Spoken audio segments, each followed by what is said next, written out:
All right, my beautiful friends, welcome back. We are here for the EricsHouse 2024 Virtual Friends and Fundraiser event. We're super excited to have you here today, and we've got an amazing agenda planned ahead.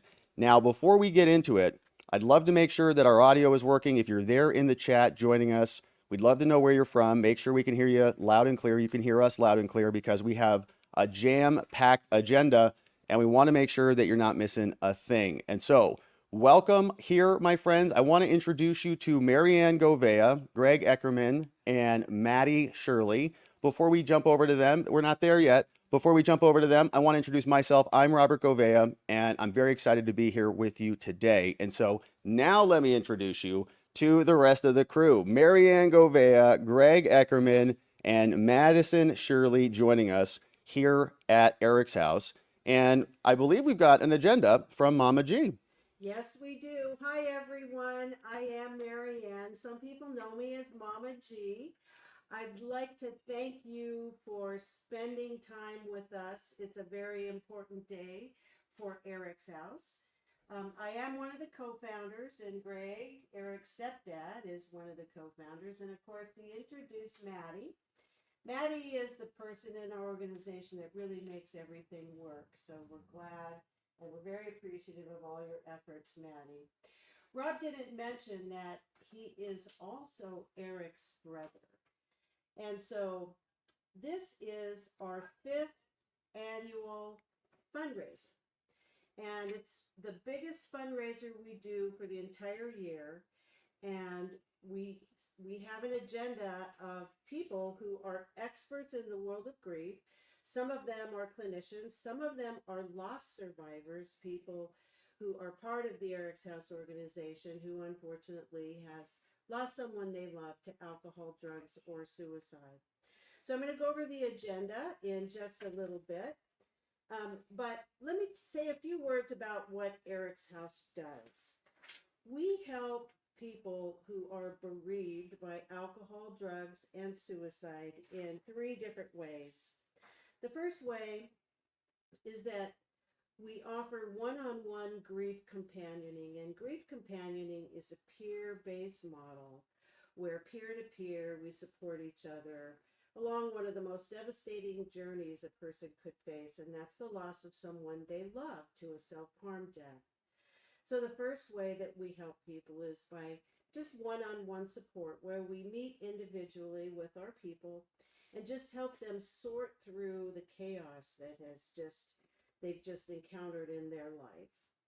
The second way we support people is through group support, and our groups are organized by relationship of loss and manner of death, and that's really special because we're able to be part of a group where everybody understands the journey and there's no judgment. It's only love, companionship, and support. And the third way we support people is by creating opportunities for them to give back to their community. Many of our Eric's House members decide to eventually become volunteers where they can reach out to others and support them. There's a lot of information on our live stream about Eric and how we were founded, and but I'm not going to go into that today. I'd like to talk a little bit about our program.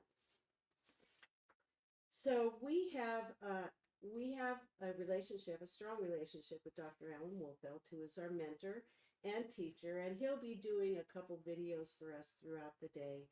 The very last one at the end of today's sessions will be on prolonged grief disorder. We think that that's a very important topic.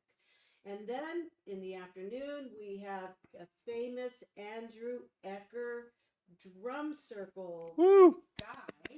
Yay. He's so generous with his time. He does a drum circle for us every year. We'll have some information on men's grief. We'll have a special memorial video from one of our clients. Talk a little bit about yoga. We have one of our clients doing a yoga demonstration, so that's going to be nice. We have a couple of live events. In fact, just after our introduction here, we'll be joined by two members of Eric's House, who are going to share their experience of loss and ways in which EricsHouse has supported them. I would like to turn it over to you, Maddie, to just give us a minute or two on statistics. And let's move that mic just a smidge. There we go. Yeah, so suicide is the 10th leading cause of death in the U.S. for all ages. We lose one person every 11 minutes, so the need for support is critical. Suicide is the second leading cause of death for young people ages 13 to 34, or 10 to 34 rather. And there are over 110,000 drug overdose deaths occurring in the U.S. annually. Poisoning due to fentanyl has reached 74,000. So the people who are bereaved by suicide, alcohol, and substance use loss are in need of support, and EricsHouse is a place for them to turn. So thank you so much for joining us here today. Thanks, Maddie. Greg, why don't you share a little bit about our mission and our support? Mary Ann's mentioned that our model is based on peer support. We've learned over the course of the last 7 years that many grievers are best supported by someone who shares elements of their loss. And so in our case, because we're dealing with heavily stigmatized losses, our society doesn't want to deal with that. It's especially true, I think, that our loss survivors really need the support of people around them who can understand their loss. Everybody's loss is unique, of course, but there are elements of this that make it really difficult, I think, to kind of make the connections that allow grieving to happen. Yeah. Our mission is to expand our support. We are in most states across the country. I think by last tally, we are in 28 states? 28 or 30 states. Yeah, maybe 30 states. It's hard to even come up with ones we haven't had clients in. But we want to grow that. We want to expand our support to an additional 1,200 families over the course of the next 18 months. To be able to do that, we need to grow our base. We train all of our grief companions, and they're certified in Dr. Wolfeld's model, and we believe that's a really important element of our overall support program. Mary Ann mentioned that we do one-on-one support and support groups. That's probably the way we reach the most people, but we also provide holistic support because we know this kind of grief affects you in every conceivable way. And so we're very conscious about the need to expand our presence, to increase awareness of the support that we can offer, because we know that the vast majority of people who survive a loss like this get no support. Yeah, and you know, this is really not something that anybody can or should do alone. It's too heavy a burden, and the work that we have to do, the work of mourning, is really hard. And so, you know, we think it's really important to be there for people, to give them the safe space for them to learn and how to mourn in their own way. yeah. Well, thanks, Greg. Robs, why don't we go Move the mic. move the mic? We'll have to play around with our mic today. Rob, why don't we go to Dr. Wolfeld's video, and he'll talk a little bit about the companioning model and why it's effective in working with people in deep grief. All right, so we are going to get this queued up, my friends, and thanks for joining us, and thanks for saying hello in the chat. We've got Dana's here, W. Daisy Girl Williams, the Mind Fire. We see Connie Wiggins is joining us. It's great to have everybody joining us, and thanks for the feedback on the audio. So now we're going to Dr. Wolfeld, and we have this queued up. We're excited to share this with you. And here is the video starting now from the one and only Dr. Allan Wolfeld.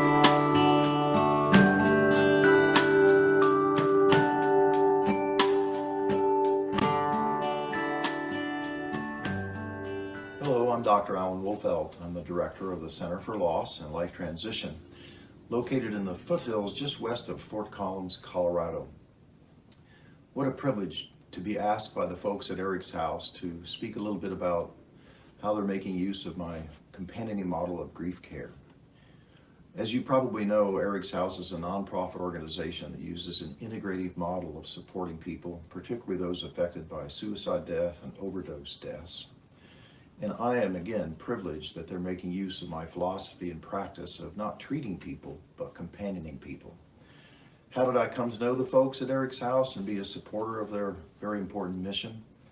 Mary Ann reached out to me and has participated and become one of our graduates in our Death and Grief Studies certification, as well as April and other people who are currently going through our trainings. We're just so excited to have them putting to use in practical ways our heart-based, compassionate model of grief care. How does my companioning model interface with the mission of EricsHouse? Well, I just really appreciate that they resonated as they learned more about it, the important distinction we make between treating people in grief versus companioning them. As you may know, the word treat comes from a Latin root word tracture, and it literally means to drag. If you were to combine that with the word patient, I'd remind you that patient means passive, long-term sufferer. So if we treat patients, we drag passive, long-term sufferers. Of course, the last thing a bereaved person, remembering that bereavement means to be torn apart and to have very special needs, the last thing that a bereaved person needs is to be treated, to be dragged. Instead, we know by its nature that grief is recursive, it's slow, it calls out for convalescence.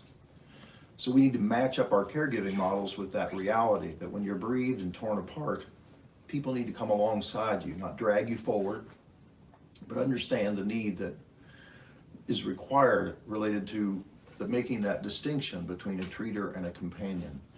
Very briefly, I won't read all of my 11 tenets to you, but I thought it might be helpful to just introduce a few of those so that there's an understanding of that critically important distinction. A companion knows that their role is to come along beside someone, to be present to another person's pain, to not take pain away. Companioning metaphorically is about going to the wilderness of another human being's soul and not thinking you're responsible for finding the way out. Companioning is about honoring the spirit, not about focusing on the intellect. I often say you can't think through loss. You literally do, in fact, have to go from head to heart and feel your way through loss. Companioning is about listening with the heart. It's not about analyzing with the head. Companioning is about bearing witness to the struggle of others, not judging or directing those struggles. And I'll just mention one more. Companioning, of course, is about walking alongside. It's not about leading. The true expert of grief is the mourner.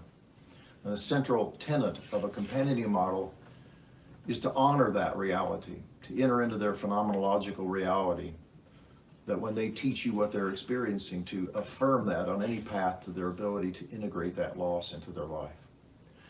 So again, that's a very brief introduction to the model, the philosophy, and then we teach through 150 hours of study how to take that philosophy and put it into caregiving action, to not just have a body of knowledge about grief, but to actually have the companioning skills needed to truly support somebody physically, cognitively, emotionally, socially, and spiritually.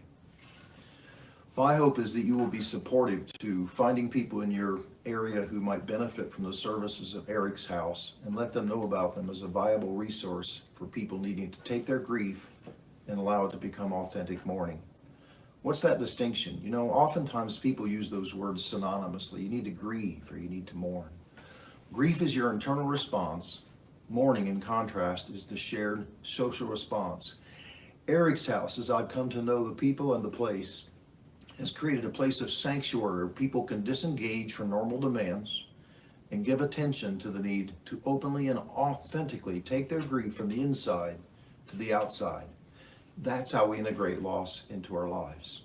And they do that in the foundation of hospitality, best defined years ago by Henry Nouwen, who's had hospitality is where people come together who may initially be strangers and they become friends and they walk alongside each other and they honor the need again to openly and to honestly mourn.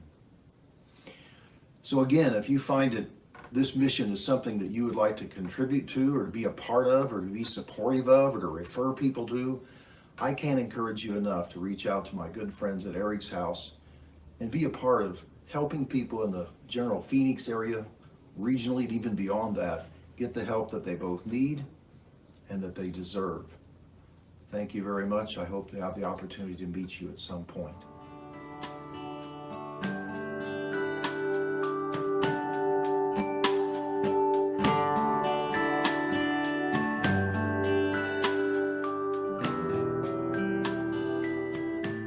We are so grateful to have Dr. Allan Wolfeld with us and have all of his expertise helping us guide through these very, very important issues. And we're glad that you're here with us too, as well. I see some new faces in the chat. Welcome, Zach. Welcome, Angel. Very great to see you. And we're glad that you're here. Now, let's turn our attention over to our friends who are here with us live. And I want to introduce you to this segment. It's going to be called Compassionate Care. Here is the slide. Compassionate Care, how to support those who lost a loved one to substance use with Bridget Costello and Sarah Miller Combs. And they are here with us today. And we're very excited to meet them. Welcome, Sarah and Bridget. Hello. Yeah. Hi, Robbie. Thank you so much for having us today. It's such an honor to be here for such an important event. And so just thrilled to be here. Great to have you. So I guess we're turning it over to you, and you're going to walk us through compassionate care. Yeah. I think probably just telling our story and how we came to Eric's house is probably the best thing. I had a child when I was 19, Connor Costello, and he was an amazing child. And he lived till he was 24. And we lost Connor to a overdose after a long and rocky journey of 6 years of addiction up and down. And I was thinking about it today, and I remember I spoke at his funeral and said, you know, people who have a child or a husband or a family member with addiction, it's like you're standing out in the desert and you're praying for rain, and that rain just never comes, or if it comes, it's for a brief period. And you have this idea that you're going to get to the other side and then everything's going to be great, right? And so often it isn't. And so the one thing that at the time when Connor passed, and it was sudden, you know, because he had gone to rehab, and this was one of the times that he wanted to do it for himself. And so he came home and he used once and he died. And it was by far the worst thing that's ever happened to our family, and remains the worst thing that's ever happened to us.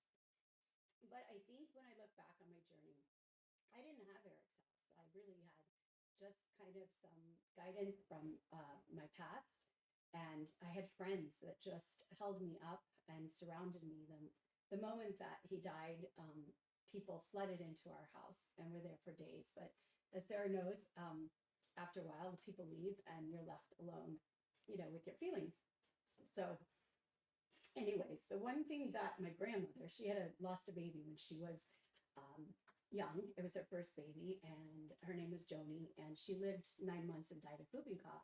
And when I was 16, I went to her house, and for some reason, I was just with another cousin, which was a strange thing while I was there. But she shared with me that the thing that got her through was people kept inviting her to do stuff. So here she is, this little Irish lady from Ireland, and guys would come and say, hey, you know, Delia, come with me and let's go bet on the horses. And so she would go bet on the horses, and she would do whatever somebody asked her to do. And she said, she gave me that little bit of wisdom that no matter what somebody asked her after Joni, she said yes to, because she didn't really realize where that was going to take her or how that would heal her. And so when I looked back and thought, how am I going to get through this, you know, with my son being gone, I took that bit of wisdom. And so I had so many people calling me. I had people that led me to mediums. I had people that led me to golf lessons. I had friends that just surrounded us in every way. And I said yes to it all. And I have to say that was one thing that helped me.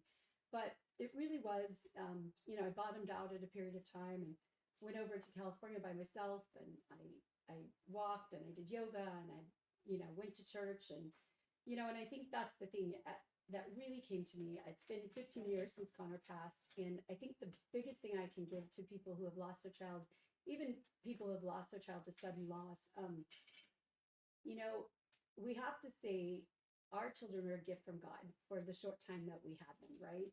And Connor was here 24 years. And I swear, it'll be my first question. I'm sure it'll be yours, Sarah.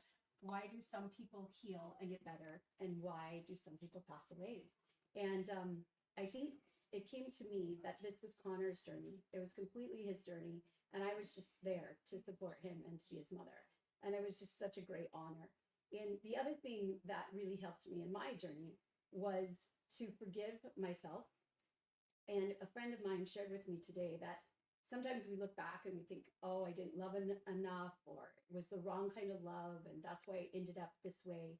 But honestly, it was the love that we gave and they were grateful, and the love was profound. And we need to be considerate and kind to ourselves and realize that, it's just a plan, and God has a plan. And for whatever reason, he was here for 24 years, and it was my honor to walk with him. But it really, really was his journey. So our friendship came when our older sons, Kevin and Connor, were at the same school. And our two little girls, Erin and Kaylee, so cute, they just adored each other and spent hours and hours and hours together. And so Sarah and I became friends way back when. As time goes, you lose track of different friends that are in your life. But I do remember Sarah being at Connor's funeral. I actually remember walking out and seeing you sitting there and thinking how great it was that you showed up for me, right? In that moment, since it had been quite a few years since we saw each other. So I was walking out of the gym, and I got the note on my phone that she said Adam had overdosed. And I believed Adam was at a hospital. And so I said, "What hospital is he at?" And she said, "No, he has died." And I immediately went to the store, got food, got flowers, came to your house, and didn't realize your son was actually still In my house. still in the house. And so through the next several days, Sarah kept, and weeks, asking me, how did I get through it? What did I do? And I gave her my little bits of wisdom. But I was so blessed to have attended this development seminar, because that's what I do for a living, is fundraising. And I kept speaking up and saying, "Oh, you should tell them about this, and you should tell them about that." And the wonderful woman, Patty Kincaid, that was part of Eric's house, she came to me afterwards and she said, I have this wonderful organization that I think you could be helpful to. And so unbelievably, when I met with them, Sarah's texting me, and I said, "Sarah, you have to know about this organization." And then that's how she came to Eric's house. Hi, I'm Sarah, and this is Adam. And today is actually his birthday. Happy birthday to Adam. And that is exactly true. Adam was a different story. He was a very short-lived addict. He had a home invasion, and he told me, "I'm going to be the next to die. I'm a drug addict." So I got him into recovery and detox that next day. For 30 days he was there, and I really didn't believe that he was an addict. Even though I'm a nurse and I work, as a nurse, I did not work in that field. So it was very hard for me to understand what was going on. So when Adam got out, he got out on a Thursday, and that Monday he was dead. So exactly, I called Bridget, called my friends, and the way that I feel like I got through this was I had so much support from friends. Like she said, oh my gosh, everybody flew in from all over the United States. All my brothers and sisters, and everybody came to support me, and they're there, and they're all wonderful, and then they leave. So, they continue to give support, and so do my friends. But as I went on, and I got a hold of Bridget, and she introduced me to Eric's house, and Marianne had just really, this was the initial beginning of Eric's house, and she got me into counseling. She met me with me one-on-one. She got me through so much those first few weeks. And then I didn't know what to do for work. I was a nurse, and I quit my job, and I was just laying on my couch. And then I decided I need to go work in recovery. So now I work with the mentally ill and the addicted, and because I didn't understand the addiction. I didn't understand how Adam couldn't just stop using the drugs. Like, why can't you just stop? So now that I understand that so much more, I feel I can give support to other people. I work with recovering addicts every day, and the mentally ill, and it goes hand in hand, the mental health and the addiction. So it's like we just need to support them to get them through and correct why do some get through and some don't. But it's only like a 12% of people that get through addiction, that actually go into recovery for life. So it's a very small amount of people that actually can make it. So we need to keep all those people in mind, support those that have lost, because my loss is there forever and ever and ever and ever. Until I get to go to heaven and hug my son again. I should have had 33 years with him. He should be 33 today instead of the 26 that I had. But I feel very blessed that I had 26 years, and I have 3 other children that are just fabulous. And we're all getting through this together. Even though it's been 6 years, we're still struggling and we're still moving on. Yeah, I think, Sarah, too, that's the important part, is that you and I had lunch the other day, and you made the comment that you'll never get over it. And you will never get over it. And we shouldn't be told to get over it. And if someone's telling you to get over it, I think you tell them, "I will never get over it," because he's a part of my life. He, came for me, and it was a blessing. But I think the thing you can do is have that resilient spirit that said, I don't know, God, why I'm here still and my son's not here. That's the wrong order of events, right? For your children to pass before you. But having people to support you and say, you know what, we don't know, and our faith tells us, and even if you don't have a faith, you just have to have a belief that something powerful is at work here, and through your child or through your family member that passed, and that, you know, just to be accepting of it and say, I'm going to get through it. But I think when you talk about the companioning, that's truly the story, right? That, I mean, you know, holding people up. And so I think it's been 15 years since Connor passed, and I cried for 10 years of his life after he was gone. And you know, it was amazing that you still have that rawness, you know, and you still do today, you know, like both of us do today. And I just think that's the point, is that it's important for us to reach back and pull those moms and dads and sisters and brothers and all the people that are suffering today to say, we've got to keep things like EricsHouse open, because I didn't have this, you know, I had to kind of invent my thing. And there is some shame around, my son chose this death, you know, because like you said, I didn't at the time really understand that's an illness. It's an addiction is an illness. And you think, oh, he chose this death. And other people whose children are taken from them with cancer, what you don't feel like you should be in the same space, right? We are, but we are. We lost our children. Yeah, we lost our children, and you know, and they were equally as precious, regardless of what their addictions were. So, you know, it's just EricsHouse is a godsend for so many. And I know I was so pleased and blessed that Sarah embraced every part of it, and serving on the board, right? Yes, I'm on the board. But Marianne was my little lifeline. Mm-hmm. So it's very important that we continue this, that we continue to support EricsHouse, do what we can, come as a volunteer, give your money, give whatever you can, your time, your energy, because there's so much that we've done. And we appreciate everybody that can help us. And I appreciate everybody that helped me build Adam's room here. You know, I've got a lot of donations at the time, and he had a beautiful room. So I just want to help everybody that I possibly can. Sarah and Bridget, thank you. Hold up pictures of your kids, and Good luck today, and those that are out there, give, and know you're doing great work. Amazing. So that was Bridget and Sarah. We're super happy to have them both here with us, and for their expertise. You guys are amazing. Thank you so much.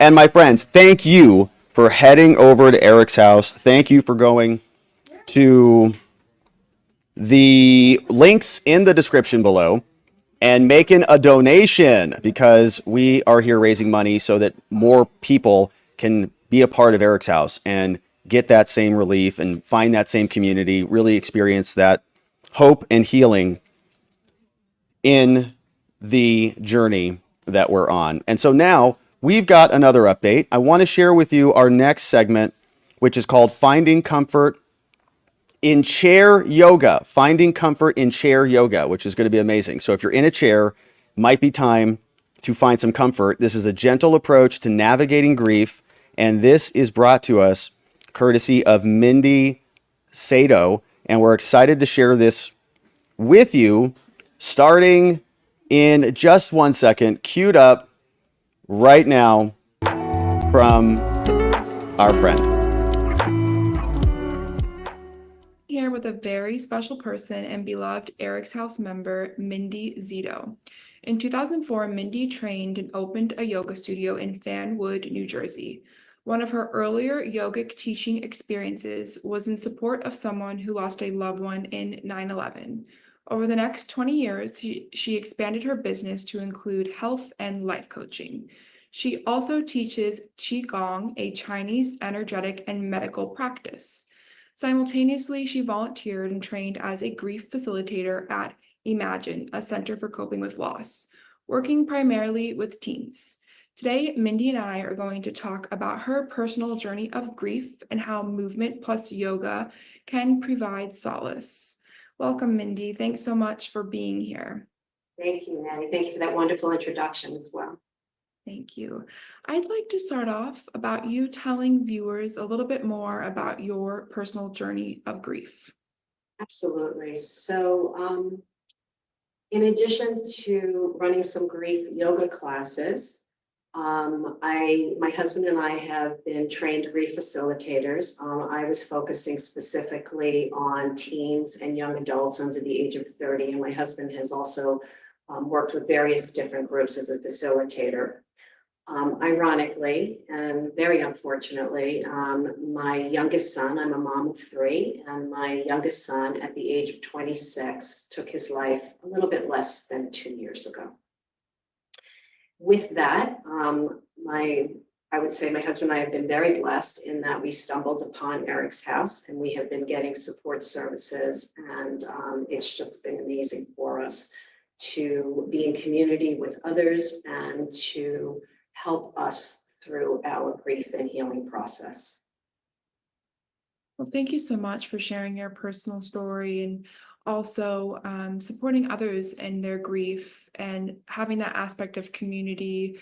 We're so honored to connect with you and hear more about your journey and hear more about how yoga has been a part of your life and how it might be helpful for those who are in grief or have experienced trauma, because we know that those things are in the mind and are also felt physically, that oftentimes when the body is in distress, emotions can become trapped in the body, and the weight of grief can be very heavy and trapped in certain parts of the body. So I'd like to talk more about how movement and yoga can support during the processing of grief or for those who are experiencing trauma. Absolutely. So I think most of us, when we start thinking of healing, we think of getting support services that involve speaking and talking. And as important as that is, what I find and what I have found over the many years that I've been in this arena is that accompanying the speaking, we need to be able to move the grief and all of these physical experiences of feelings through our body.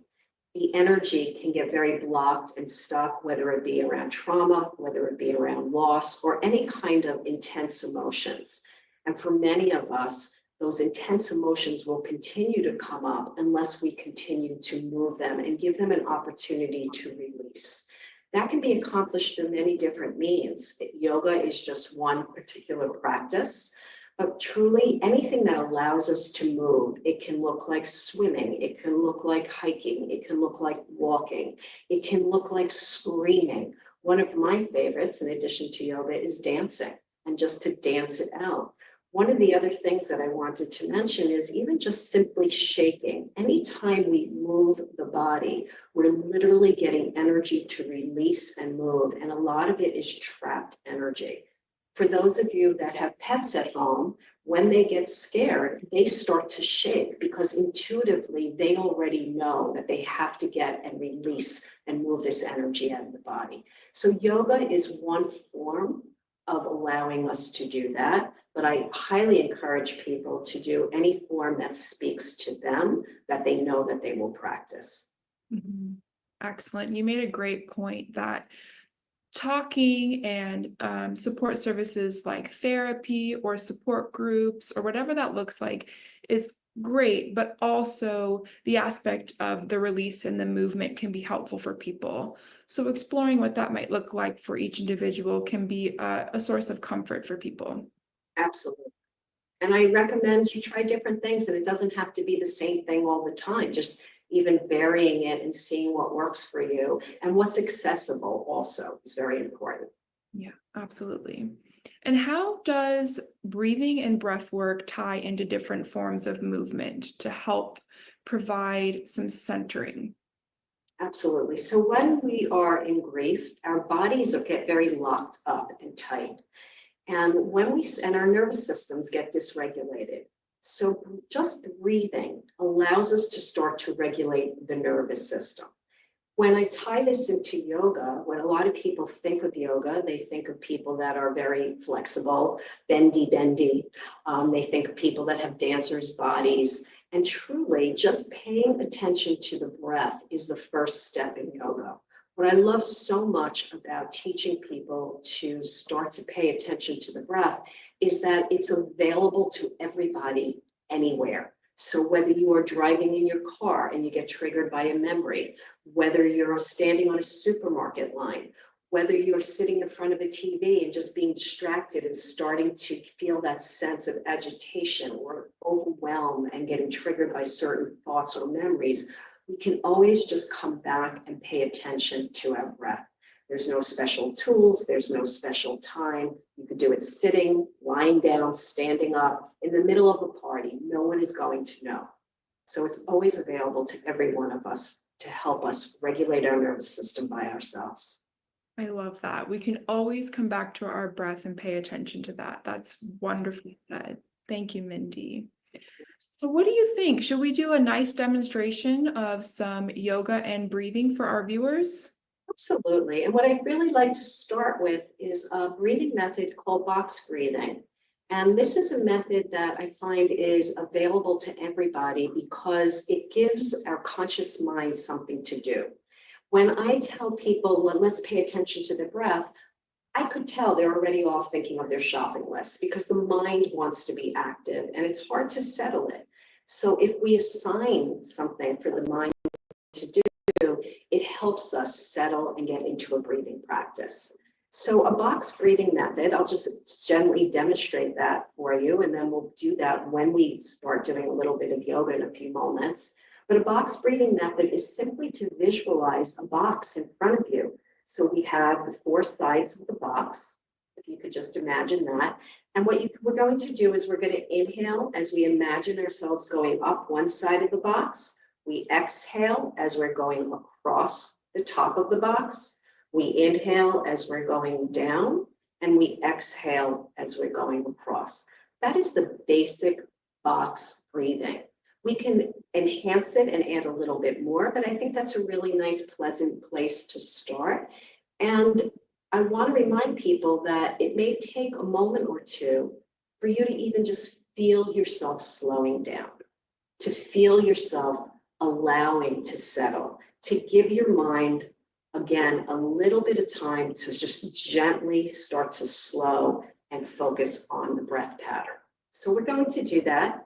And from there, what we'll do is we will incorporate a few movements for the body so we can start moving some stuck energy out. Today, what we'll be doing is demoing what we call chair yoga. And one of the things I love about chair yoga is, again, this can be done anywhere, anytime that you're sitting in a chair. It's not that you need a special mat or a special setup. You can do it everywhere, anytime, just to begin to move the trapped and stuck energy. So I'm going to invite you to join me. One of the things we're going to do as we start is just to find our way into a chair. The most important thing here is always that you listen to your body. Even though I'm demoing, it's very important that you key in and notice what feels okay for you and what doesn't. There's a term called the guru, and that means basically that you are your own teacher. You are the one who knows what's going on in your body. As much as I'm demoing that to you, you are going to feel your way through this. So please take care and be mindful about how everything feels for you as we begin a bit of a gentle breathing practice, as well as some gentle movement. Okay. So I'm going to invite you to sit maybe towards the front half of the chair. And the reason we do that is because there's a natural tendency for us to kind of rest back and our spine not to be straight. And because we all have a tendency to kind of lean back into our chair, but we want to make sure that the energy can move through our nervous system. Pay attention for just a moment to really just plant your feet on the ground so you can feel the steadiness of the earth beneath you, the straight spine, and perhaps even have a mind towards lengthening up towards the crown of the head. And go ahead and close your eyes for a moment. As you close your eyes, just notice, maybe notice the heartbeat, notice your feet on the ground, and notice your crown of your head lengthening and reaching up towards the sky. And perhaps invite your shoulders to gently move down away from your ears. And as you close the eyes, I'm going to invite you to just check in for a moment mentally. Notice if the mind is racing with no judgment, just notice. Check in physically, notice if there's any areas that are calling out to you. Check in emotionally, perhaps, and just see if there's any needs that keep coming up for you. And I'm even going to invite you to check in spiritually, and that means something different to everyone. Maybe there's just a connection to something bigger than yourself.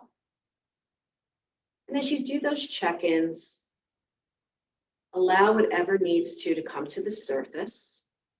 I'm just going to invite you to bring your hands to your heart and bow your head in. And whatever arose for you when you did those check-ins, I'm going to invite you to set an intention.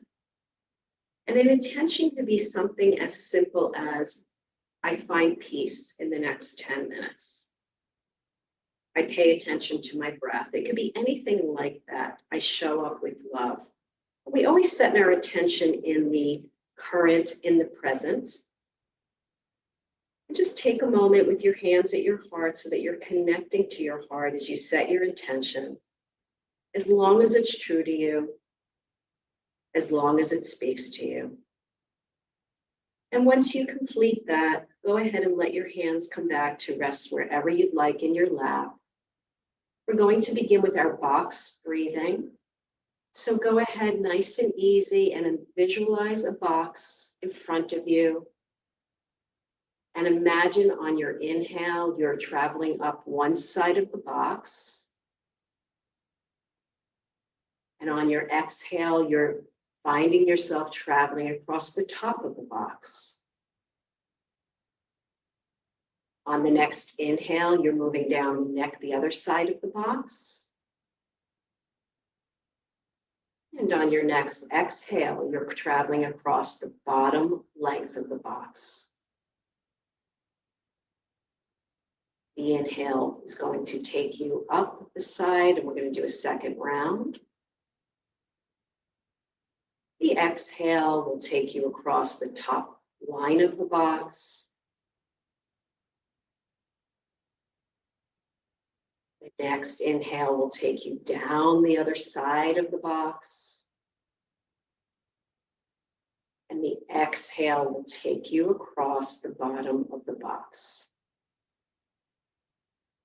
Let's do 2 more rounds, and feel free to slow it down if that works for you. Going up the side of the box. Coming across the top of the box. The inhale brings you down the other side of the box. The exhale takes you across the bottom of the box. As we complete one more round, feel free to slow it down even more. Again, just giving your nervous system time, coming up the box, across the top,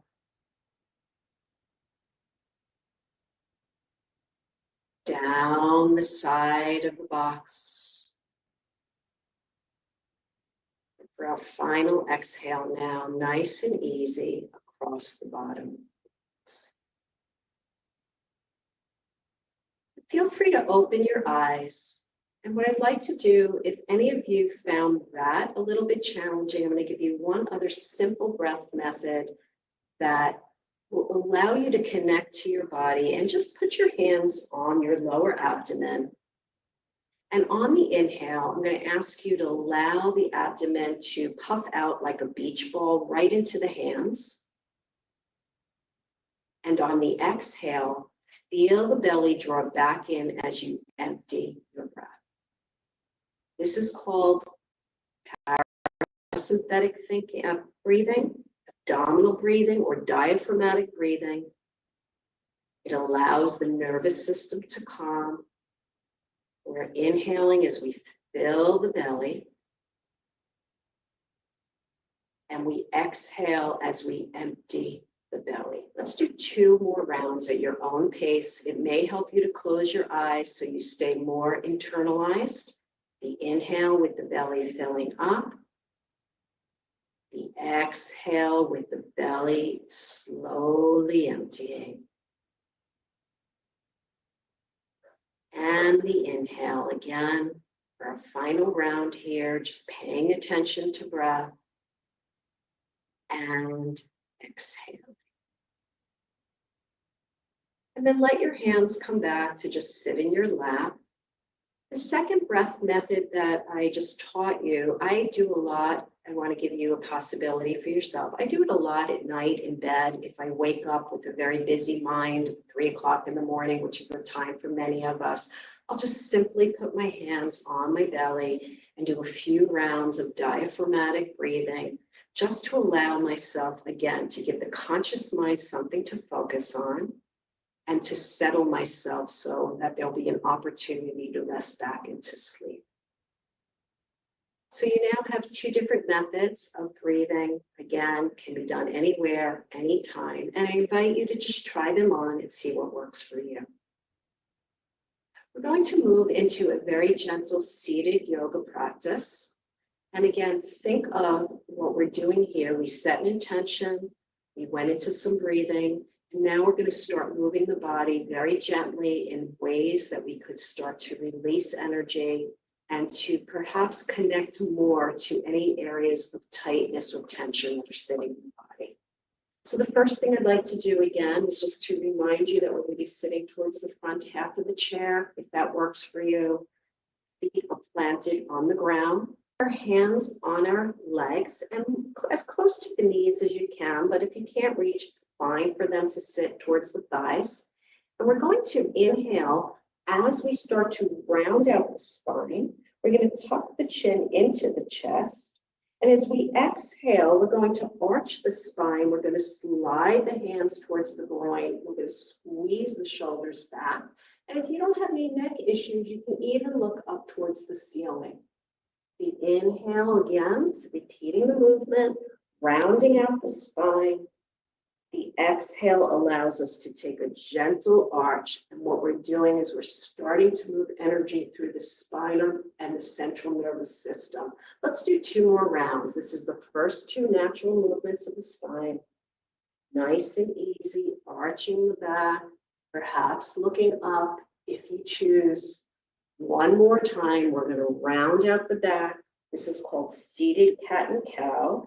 The exhale starts to arch the back, perhaps looking up, squeezing the shoulders back. And we're going to start to come now to our neutral spine, just sitting up nice and tall as we move into the 3rd and 4th natural movement of the spine. Completing this in a chair, we're going to take our hand down outside the left side of the chair. And the right arm is going to start to flow up nice and slow. And we're going to gently guide our body over towards that left arm. So we're getting a side body stretch right down the whole side of the body. The inhale comes back. The exhale, hand returns. Let's do the other side. 3rd and 4th natural movement of the spine. The inhale brings the arm up. The exhale, we come over. Feel that opening through the side body. The inhale comes up and the exhale, nice and easy, comes down. Let's do that again. Other side, right arm's coming up as we inhale. Nice and easy, holding on. You can move your hand further down the chair if that's available to you.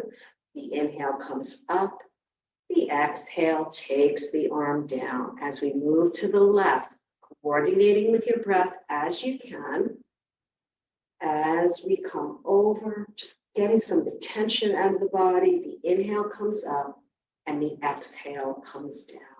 So that was the 3rd and 4th natural movement of the spine. We'll now move into the 5th and the 6th, and this is a twist. So if you have any herniated disc issues, bulging disc issues, I want you to be very mindful. Perhaps the twist is not right for you, and only you will know that because you're in your body. So just be very careful. What we're going to do is take our left hand outside the right knee, and you can take your right hand and just slide it back over the chair. Take an inhale and lengthen, and keep your chin in line with your chest plate so you don't overdo your neck. And as you exhale, you're going to start to twist to the right. The inhale lifts you up, and the exhale allows you to twist a little deeper, only if that feels okay for your body. One more time, the inhale comes up, The exhale, twist you a little bit deeper, and then slowly derotate the spine, paying attention to how you feel before we go to the other side. Moving now to the other side, and this is the fifth and now the sixth natural movement. We place our right hand outside our left knee, left hand can come behind the chair. If you're not sitting on a chair where you can get it behind, you can just put it behind you on the seat of the chair. As you inhale, lengthen the crown of the head up. As you exhale, begin your twist. Once again, the inhale lengthens, the exhale allows you to twist. One more time, inhale, exhale, and then very slowly begin to derotate your spine, just taking mindful breaths as you come back to center. We're going to add another move for the hips. So the hips are commonly known in the yogic world as the junk drawer of our emotions. So things that don't get processed tend to sit in our hips, and that starts to lead to what people assume are back problems, but really they generate and they emanate from our hips. So what we're going to do, if you can, you're going to keep your left foot down and you're just going to take your right knee in towards you. Just hug it in. And all we're going to do, you can hold one hand or two. We're just going to move the knee out to the side and back, just starting to open up the window of that right hip. Nice and gentle, nice and easy. And then if that feels okay, just testing it out, let the leg rest for just a moment. And we're going to go to the other side. Bring in the left knee, and once again, we're just going to open up the window or the doorway of the hip, nice and slow. Now, these look like very simple movements, and that's why it's accessible, but it also really allows any of that trapped energy, the trapped emotions, to start to give them an avenue to release. So we're just testing out how the hips feel, always checking in. Let's lower that leg down. And now you're going to come back to that right leg, and you have some options here. You can bring the leg in with your hands. Some of you may find that you can hold on to the chair. You don't need the support of your hands. So I'll show you both ways. We're just going to make circles now. We're going to make circles with that knee, really starting to open up, release the hips. For those of you that are finding there may be some lower back issues starting to show up, you'll see as you release the tension from the hips as well as maybe the hamstrings, the hips start to open and take pressure off the back. Let's just change the direction. So for those of you that need more support, you can bring your hands to your knee with both hands. If you don't need any support, you can do the move without your hands. Again, find the level that works for you, and let's lower that foot to the ground. As we do, place your hands back, close the eyes, hands come back to the legs. Just take a breath in so you have a moment to check in. You could do your abdominal breathing or diaphragmatic breathing, and the exhale allows you to release. Let's do one more. The inhale allows you nice and easy to breathe and fill up the belly. The exhale allows you to empty. We'll open our eyes if you choose and switch to the other side. So your right foot is going to press into the earth, so you're always grounded. The left knee is going to come in, and we're going to start to make circles. What you may begin to notice is one side of the body feels different. You may find more comfort or more strain. And what I always say is that side that calls your attention is sort of what I call the needy child. So we need to pay more attention to that side. Maybe that means moving slower or not. The movement is not quite as big. When you feel like it, go ahead and go the other direction. Nice and slow. We have a tendency to speed up to get through things instead of experiencing things in the moment. And then lower the foot down. Notice how your hips feel. Go ahead and take an abdominal breath. Feel free to move your hands back to the belly till you get used to breathing with filling up the belly.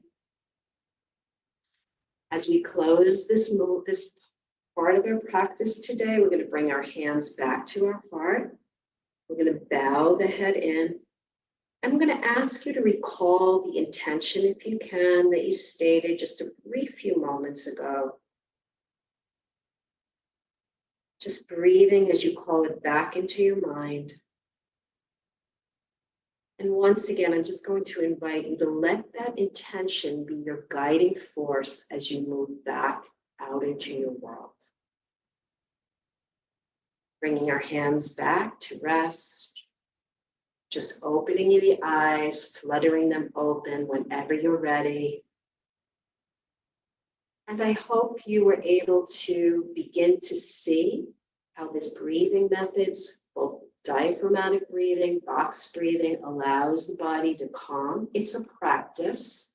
And the reason I'm stressing that is we don't want you to think, oh, well, I couldn't stop my mind thinking. It's something that we have to do repetitively so we have a trust in the breath and we allow ourselves to gently move into it. So think of all of this as a practice. I hope that this was a bit eye-opening for people. I hope it's something that you found accessible, and I hope that you can bring it into your daily life. Mindy, thank you so much for taking us through that insightful and relaxing experience. We really appreciate your time and treasure. My pleasure. Thank you.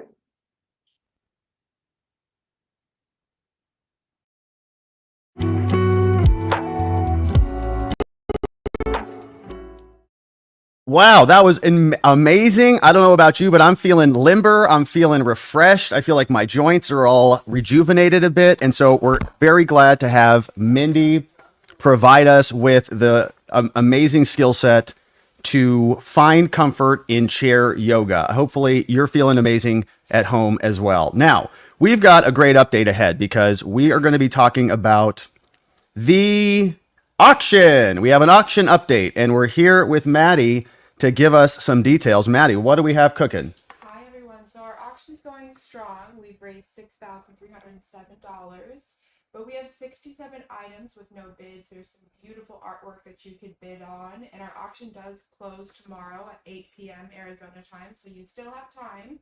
We have many prizes, something for everyone.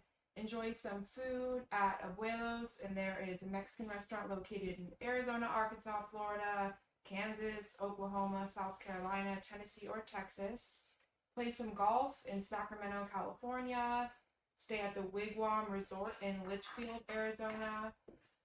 And we have some vouchers to go enjoy some food and drinks at Santan Brewery in Mesa. And we also have some international prizes. There's several trips to Antigua, and some of these prizes are for 10 nights of luxury accommodations in waterfront villas with crystal blue waters, amazing pools, and many, many accommodations at these resorts. We also have some wellness packages at local gyms, 9-round fitness, enjoy a month of that. A certificate for a free recovery session for 4 people at Body in Scottsdale, Arizona. And adding to that, we have some custom artwork that can be painted, whether it's you and your family or friends, you can have a custom piece of art painted. And we also have tickets to the Arizona Cedar Company that can be used in either Tucson or Tempe. Some passes to the San Diego Natural History Museum in Balboa Park. So there's prizes located all throughout the U.S. and some international prizes as well. Yep. Okay, Keep going. all right. We also have a cruise on an Austin riverboat. There's some D-backs tickets. There's skydiving for those who like a little thrill. And there's some Arizona Opera passes as well. So like I said, there's really something for everyone, but be sure to put your bids in now since the auction closes tomorrow night. Rob, do you want to show them a little bit more of those prizes? Yeah, let's do that. So here is what we have going on. So if you click the link, and I just dropped the link in the chat as well, so hopefully you are grabbing that. But what we've got, as you can see here on the screen, private wine class and tasting for 20, right? That's got a bid. You can see just a ton of stuff here. So this is just the one page. If you click this item, it says view all items, right? So this is where you're going to see 5 pages full of just good stuff. So right here, we've got the Estate Bottle and Boleto Vineyard, right? We've got an opening bid there.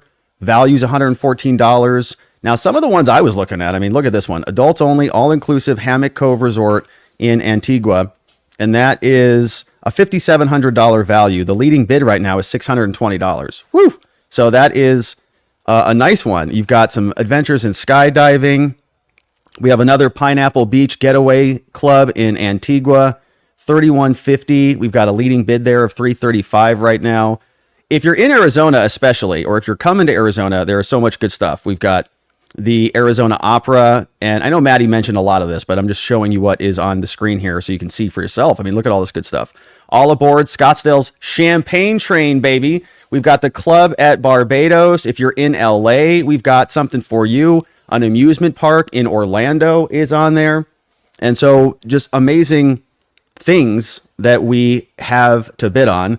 We've also got, let's take a look, Biosphere 2 as an event here. That's, I think, near Tucson, Arizona. So if you're heading down to Tucson, look at some of these paintings. Look at this, $3,000 value here. Bradford Renaissance 11 by 14 inch portrait, which looks beautiful. This one's a $5,000 value here. Opening bid, $300. It's like basically free. So head on over there. The links are down in the description below. And hopefully you are bidding away. So I see Mindfire saying skydiving is mine.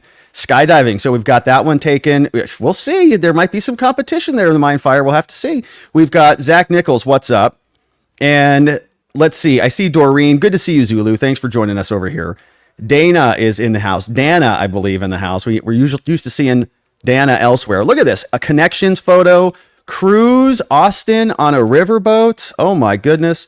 And so there's a lot there, my friends. So that was just page 1. All right. There's page 2, page 3, page 4, and page 5. Dinner at Texas Roadhouse. Oh my gosh, that sounds delicious. Okay. So check that out, my friends. There is just page after page of amazing stuff.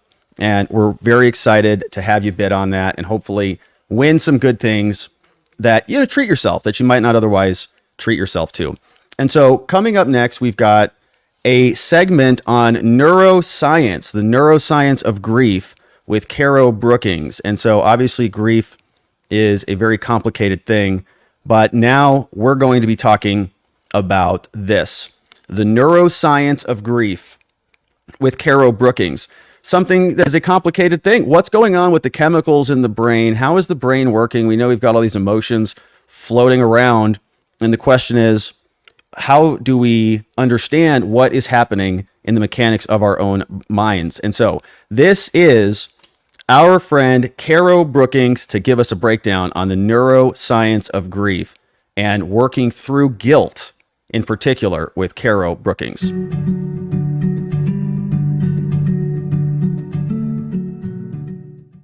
Hello everyone, I'm Caro Brookings and I lost my mum to suicide in November of 2013. Now, when my mum took her life, it was a complete shock to us, and I remember struggling with the whys, the what ifs, the guilt, anger. It was all there. But it was in my last year of university, so I just kind of tried to put my head down and carry on with my studies, and I was on autopilot really. That all changed when my first daughter was born, because it wasn't just me anymore. I had this beautiful baby girl that I was now taking care of, and this is when it became really important to me to break the generational curse, because whilst my mum wasn't diagnosed with any mental health issues as far as I'm aware, her mum had been treated in and out of hospital for depression a number of times.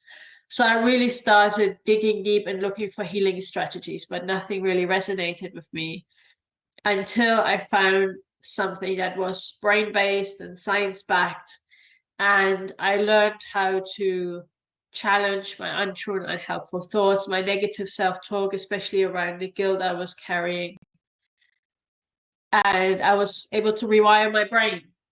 Now, knowing that still to this day, there's not enough support out there for us suicide loss survivors, I decided to complete my neurocoaching certification. And I've since worked with hundreds of other suicide loss survivors, whether one-on-one, on a group, or through talks like these, to spread the message on what you can do to help process your guilt, no matter how you've lost your loved one.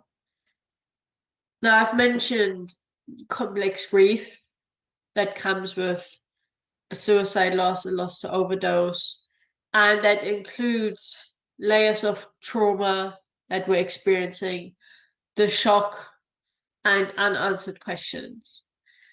Now, the trouble with all of this is that especially the guilt, we're holding on to it, it keeps us stuck. Now, there might be a number of reasons why you're holding on to it. You might not even know that you are.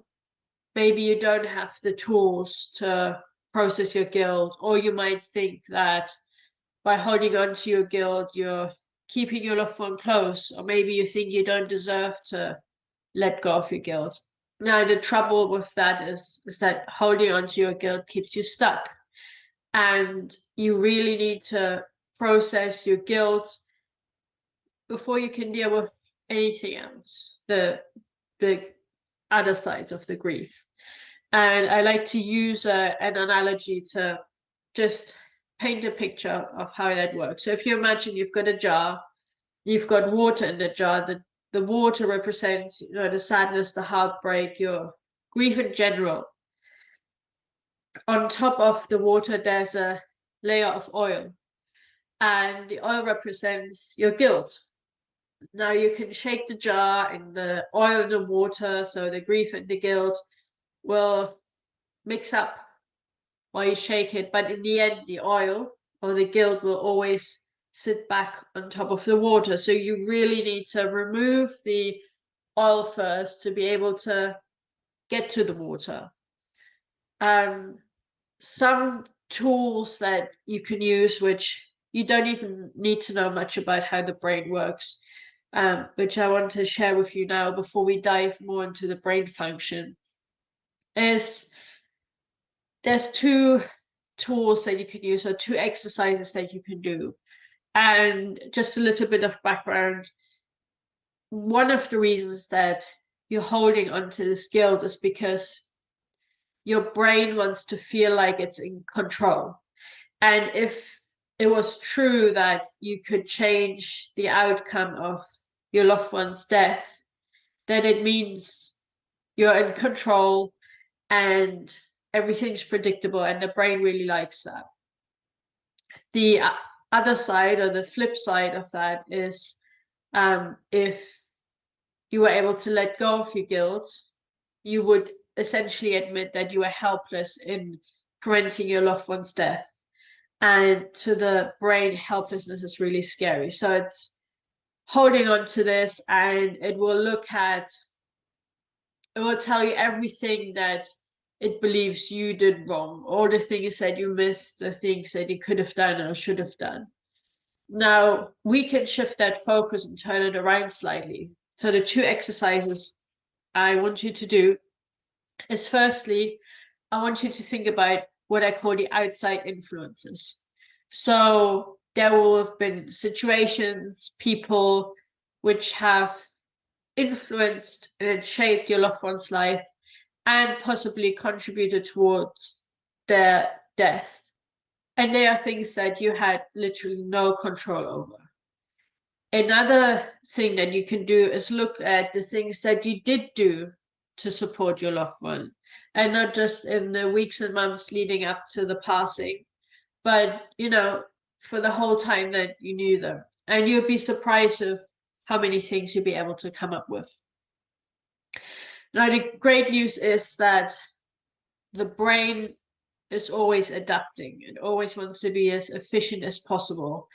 And the brain has the capacity to rewire and to heal from the complex grief and the trauma you're experiencing. It's also referred to as neuroplasticity.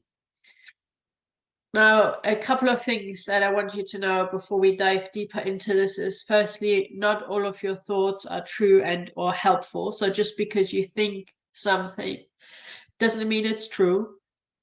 And you're the creator of your thoughts. You get to decide what thoughts you want to be thinking. And I'm going to now share with you how you can use this to rewire your brain. So there's essentially 4 steps in that. Firstly, you want to really start paying attention to your thoughts, especially any untrue and unhelpful thoughts and negative self-talk. That's step 1. Really start paying attention. Don't live on autopilot anymore. Then the next step is to actually write down those thoughts. And you want to make sure you write them down word for word. You don't want to paraphrase them. The third step is to refute those thoughts. And there's 2 parts to this.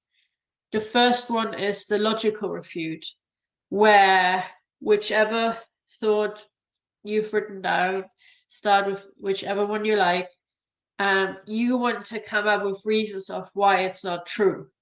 So, for example, if your thought is, my loved one's death is my fault, you will come up with logical reasons of why it's not true. And you've done a little bit of the legwork already, right? Earlier when you came up with outside influences and things that you actually did do to support your loved ones. So you can bring that into this. The other part of the refute is called the mirror refute. Now, what you want to do is you want to take that untrue thought, that lie that is essentially is, and you wanted to pin it on the person who you love the most. Now, if it makes sense in the context, you can use it on the loved ones who's passed. But you might find it quite stressful. So see how it goes. If you can't do it, then pin it on someone who's still alive, right? Who you really love. And what you want to do is, so again, if it was, your thought, my loved one's death is all my fault, and the person you're pinning that on is called Bob, you would say, my loved one's death is all Bob's fault. Now, you want to say that out loud about them, but not to them. And the first thing you'll notice is you probably won't even want to say it, which is interesting because you say it to yourself all day about yourself. But if you do manage to say it, you will come up with all kinds of reasons of why it's not true for them. So again, you want to make sure you write them all down, and then you look at each of the reasons one by one, because what you'll find is that a lot of them also will apply to you. So what you will have after the 2 refutes, the logical refute and the mirror refute, is a load of statements challenging that untrue thought that you had at the beginning.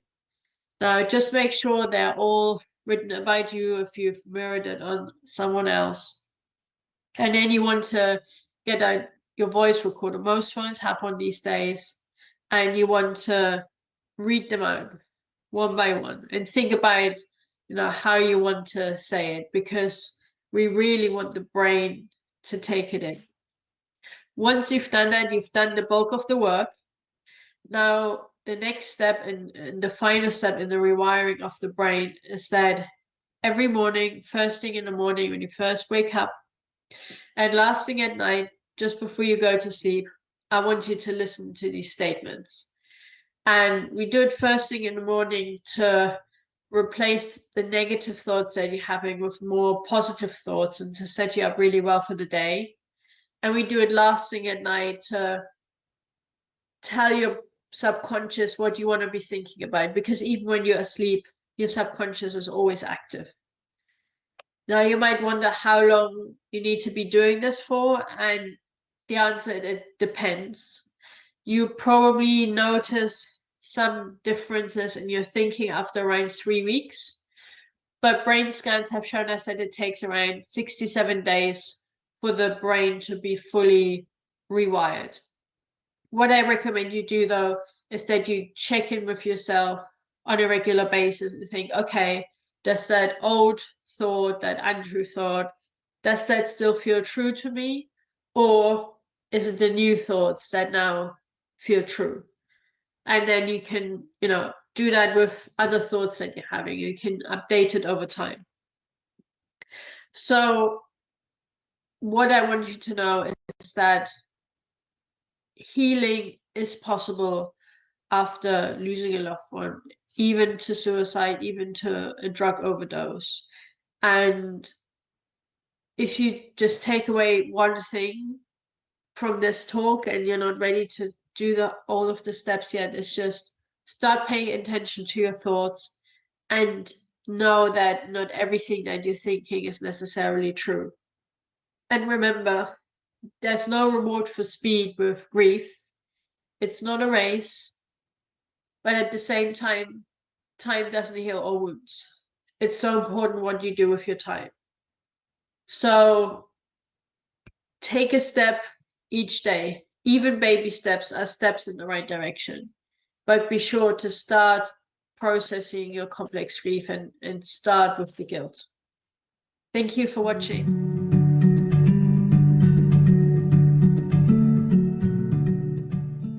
And All right, my friends, it is so great to have you back. And hopefully, you got some great value out of that Neuroscience of Grief with Caro Brookings. And we've got another great segment coming up. We're going to be talking about some hot yoga here in a second, which is always very enjoyable. But we got Mama G who's joining us over here. What's up, Mama? What are we talking about right now? Well, I just wanted to comment on Caro Brookings' presentation. I remember when Eric died, it was like my brain was in a state of shock.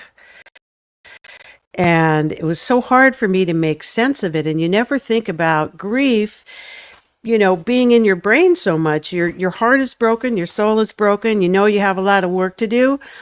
And I really never thought about what was happening in my brain. Once I began to learn a little bit more about it, I was able to cut myself some slack. Rob, I'm sure you kind of felt the same way. It's like, what just happened? We couldn't make sense of it. So, Caro, I know you're listening. Thank you so much for doing that presentation. We appreciate you. We appreciate you. And it is, for me, it's always been, there's a tendency of myself and maybe others out there to want to understand the mechanics of how everything works so that I can translate it into my brain. And sometimes you can overdo that. Sometimes you can really get spun up, speaking for myself, trying to understand the mechanics of it. And that cannot be too positive because you can get distracted and overwhelmed in that way. So I think what we're doing here is a nice balance of everything, trying to understand what's happening in our bodies and trying to understand how we can, build community and feel our hearts, feel our souls, feel our body, not just live in our brains all the time, but we're navigating it. And so speaking of living in our bodies, we've got a segment on hot yoga coming up, which will really make you feel alive. So we're going to play this clip and then we've got another great in-studio segment here with Greg and a new friend we're going to introduce you to. And so before we get there, let's talk about some hot yoga and what this can do and how it can be useful in our journeys. So hot yoga starting now with Dana Hennig.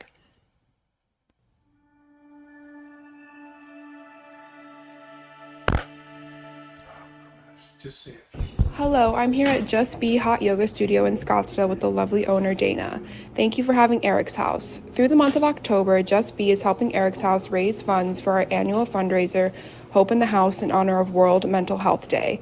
Thank you so much. Dana, can you tell us the meaning behind the name Just Be? Hi, Maddie. Thank you so much for being here. That's actually a really good question. When I was thinking of the name Just Be, it was something that I heard in my very early days practicing yoga, and I didn't really know what that meant when the teacher said Just Be. And years later, I do understand it to be an invitation to embrace the present moment, really without striving to change or control anything. It's about letting go of distractions, pressures, or expectations, and simply existing as you are with acceptance and awareness. Thank you so much for sharing that. You know, we often refer to being just present to where you are in your grief journey without putting pressure or expectations on yourself. Take it day by day, moment by moment. So the name Just Be is a really powerful reminder. I highly recommend coming to take a class here at the studio in Scottsdale. It's a place that you can come as you are. Maddie, I know this month focus for you is World Mental health. Mental Health. I would like to say, while you're raising money this year, anybody that gives $50 or more of a donation, I would love to invite them to Just Be. I'll give them a free week of yoga and hopes that they can find what Just Be means to them. Oh, thank you so much, Dana.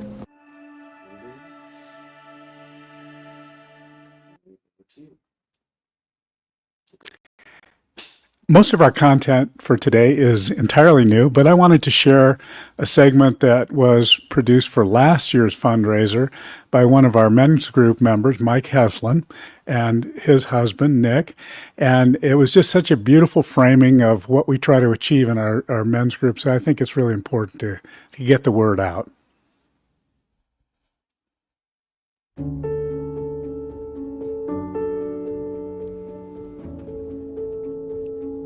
Hi, I'm Greg Eckerman. I'm co-founder of EricsHouse and Eric's stepfather. We lost our youngest son, Eric, to suicide after a long battle with substance abuse in 2016. And as a result of our experience, we determined that there was a real need for support for those of us that have gone through this kind of tragic loss.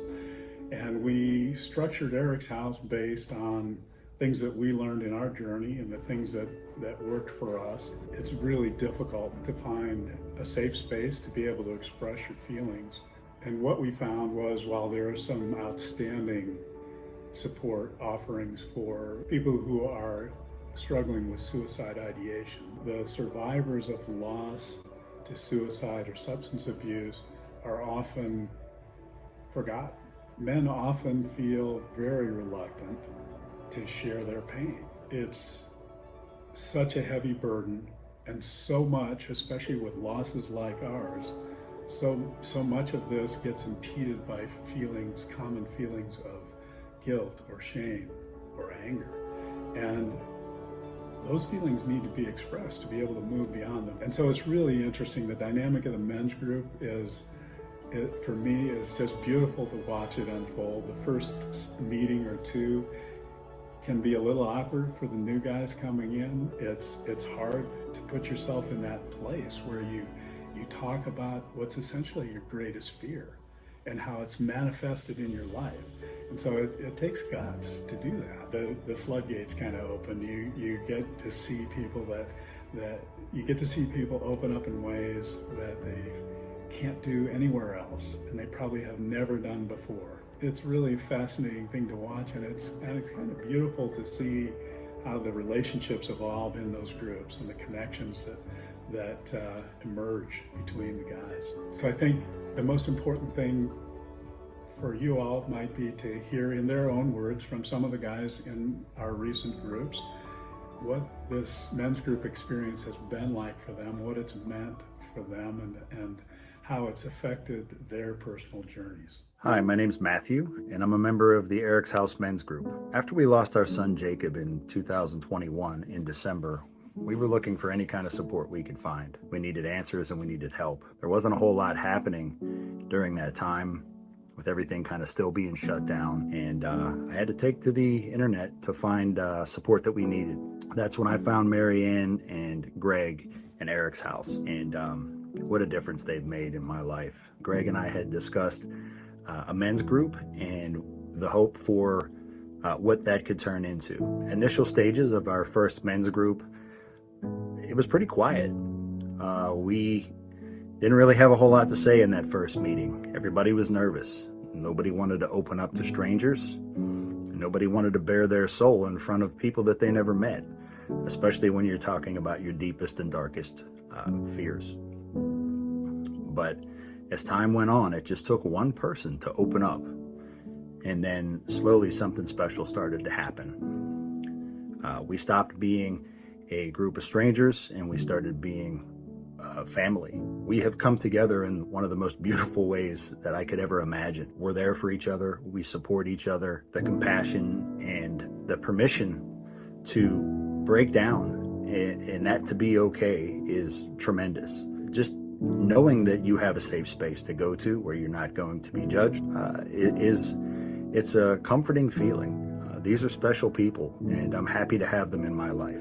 I'm happy to have my brothers in the group, and I'm happy to have EricsHouse, Marianne, Greg, Maddie, and everybody else that has been such a big part of this in the past 2 years. My name is Emil Graff. I lost my son, Austin, in April of 2022. After I lost my son, I suffered for a very long time. I still suffer, but there's a difference now. I saw countless therapists after Austin died. Despite that, I could not find a way to unburden myself. It didn't help seeing therapists that really couldn't understand what I was going through. I felt like I was listening to repeated cliches. Finally, in February of this year, my wife introduced me to Greg Eckerman, and I started working in his men's group. And I have found a community of other men that understand me, that understand what I'm going through, what I have been through. I have a group of people that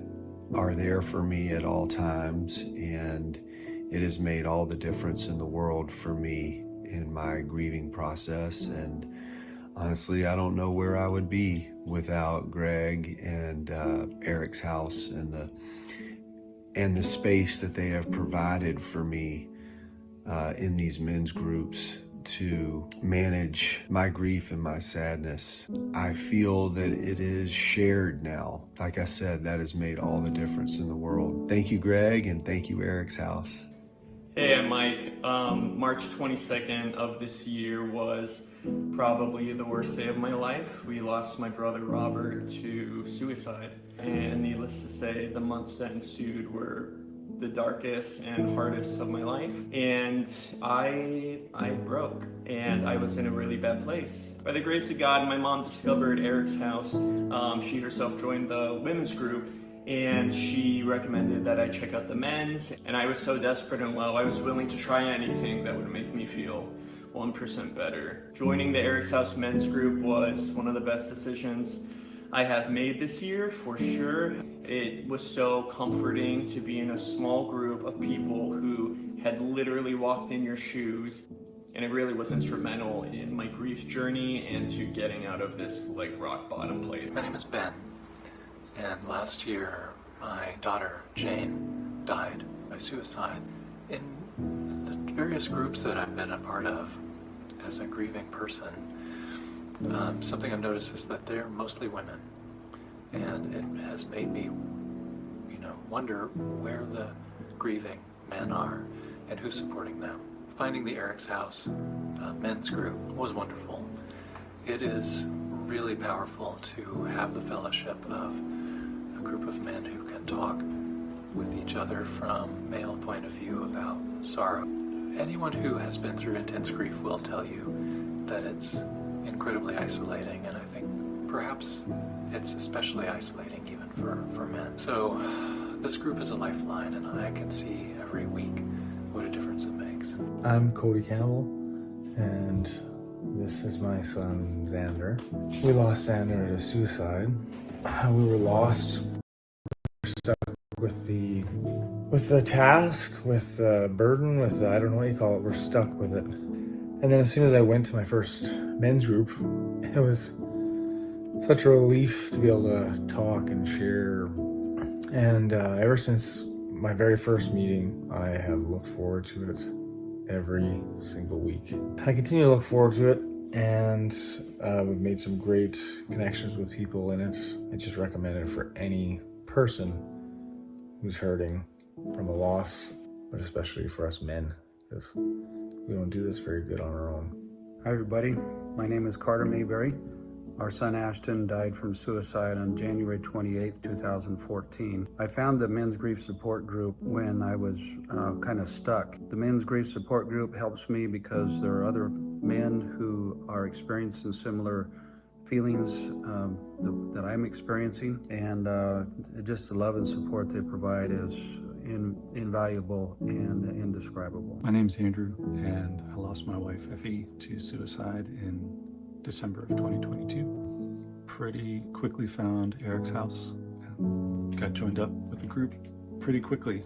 It's been pretty instrumental in how I'm doing. I can come and just share where I'm at. I know I'm committed to be there, so I know whatever else is going on, whatever I'm trying to push out of my mind, I've got to face it at least once a week. I can be there for other people to listen, and that's a pretty special thing too. There's something about hearing experiences that you can relate to and not have to be anything else than somebody who's grieving and sharing what that feels like. It's pretty special.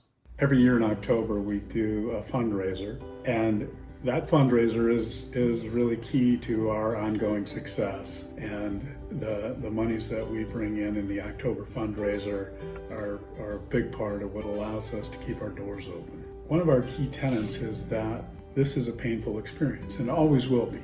This will be painful for the rest of our lives. So we've evolved a metaphor that I've found personally helpful. When we encounter the pain of our loss, when we learn to embrace it, we do it because we learn that love and the pain of loss are just two sides of the same coin.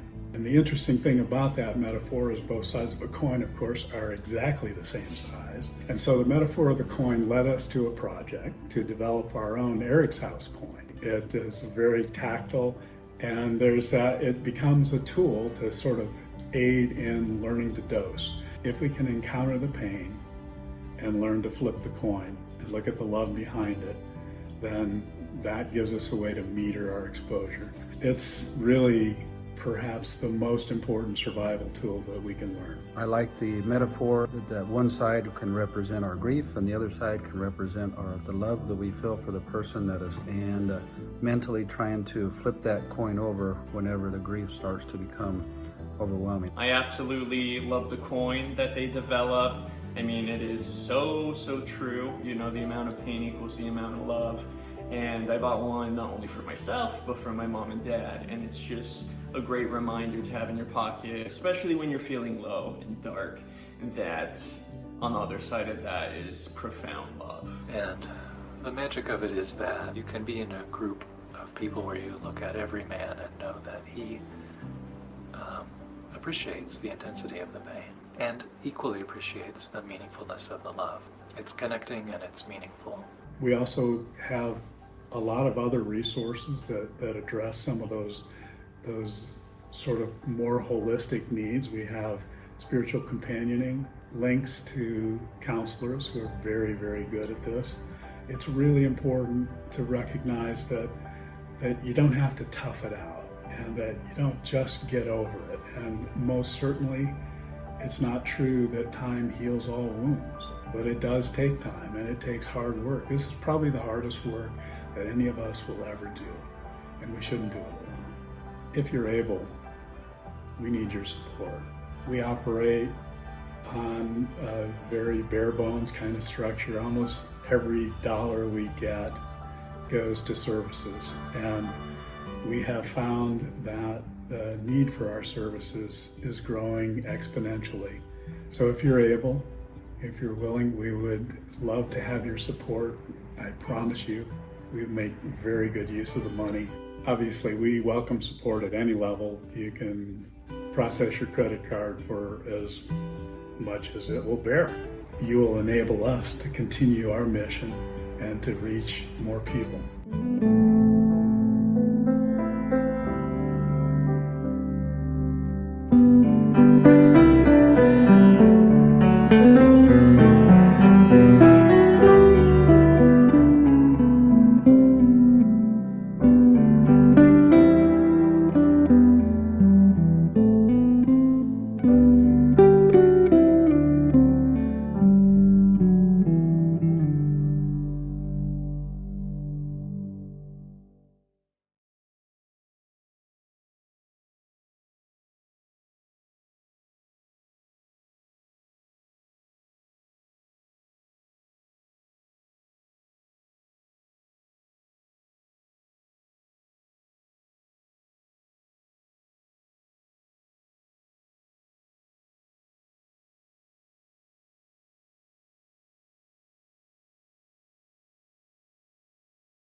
My end.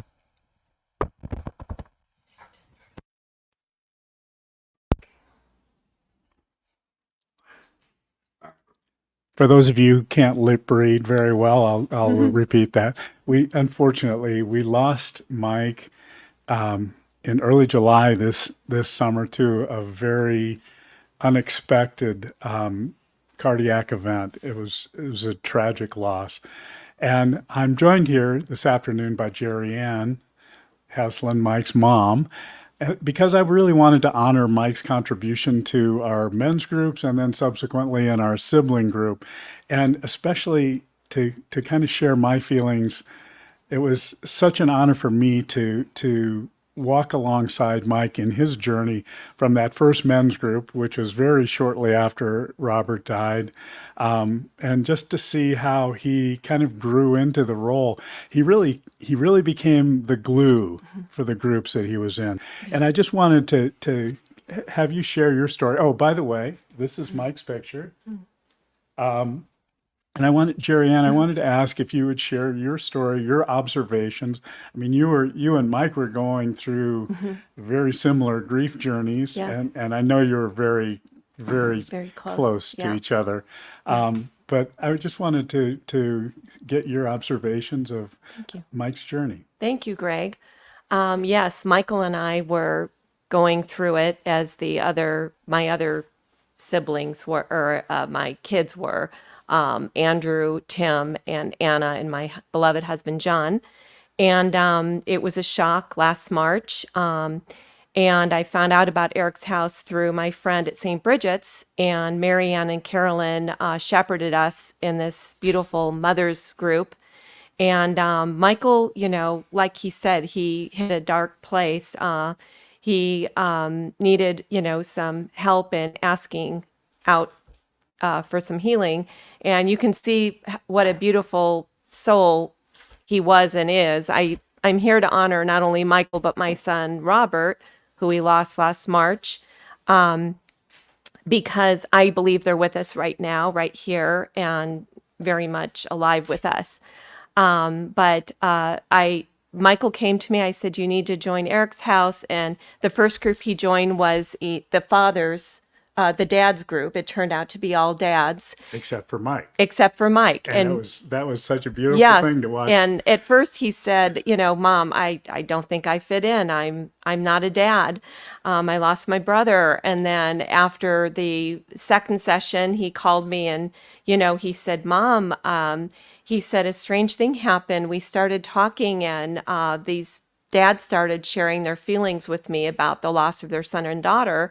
And Mike said he had this is typical of my son. He has nothing but love and compassion in his heart for these men, for these dads, and that he felt their suffering. And they in turn told him that he helped them to understand their journey, their grief journey, and it gave him comfort and peace to know where their other kids were during the grief journey. Yeah, I think that's such a big deal to understand when you lose a child and you have other kids, their grief journey is inherently very different. I think Mike's perspective really helped in that first group, and then subsequent groups had other mixes. But from Robert's death in March of 2023, I think Mike joined the first men's group in April. It was less than 2 months, I'm sure of that. Okay. And so it was, that was just, and it was easy to see. He was really struggling with how to process it. Yes. And, he came to, Mike had such a sort of natural compassion and empathy and kindness that I think it really helped him on his journey, and I think it really helped him to be in contact with other people who, could understand his losses and could really create the space for him to do the work of mourning. Yeah. And he did the work. He did the work. He was wearing his band, which is Love Unconditionally. That was one of the things in my Michael band.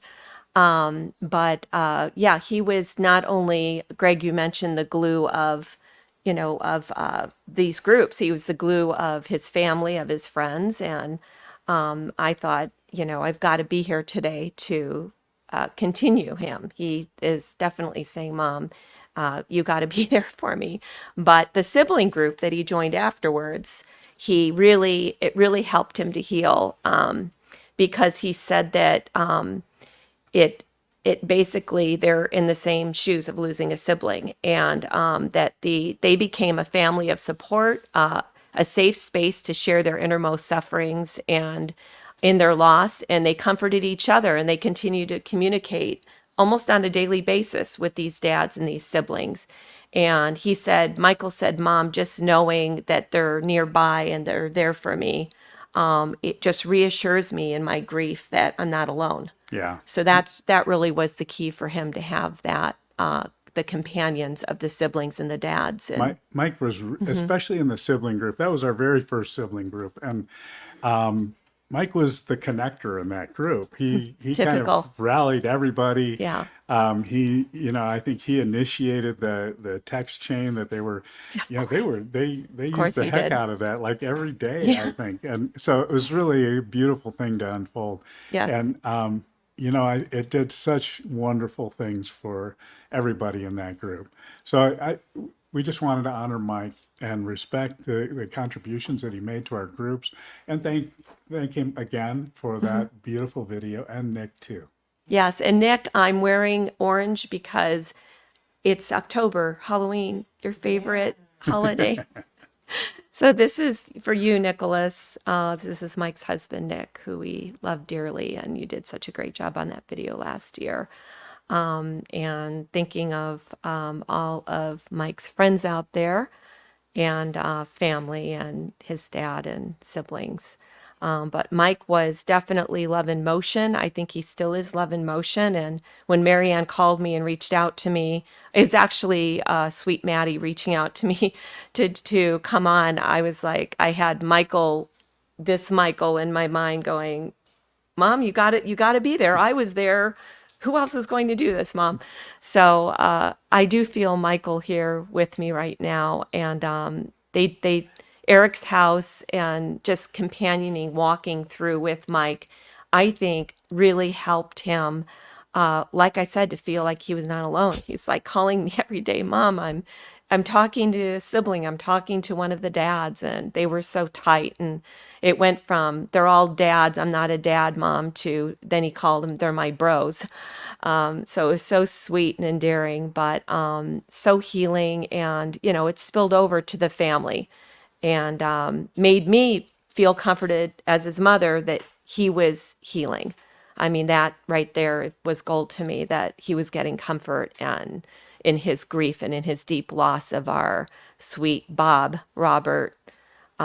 So anyway, thank you, Greg. Thank you for joining us. Leader of the group. Thank you for sharing that Of story. of course. Could I share a story? Yes, let's swap.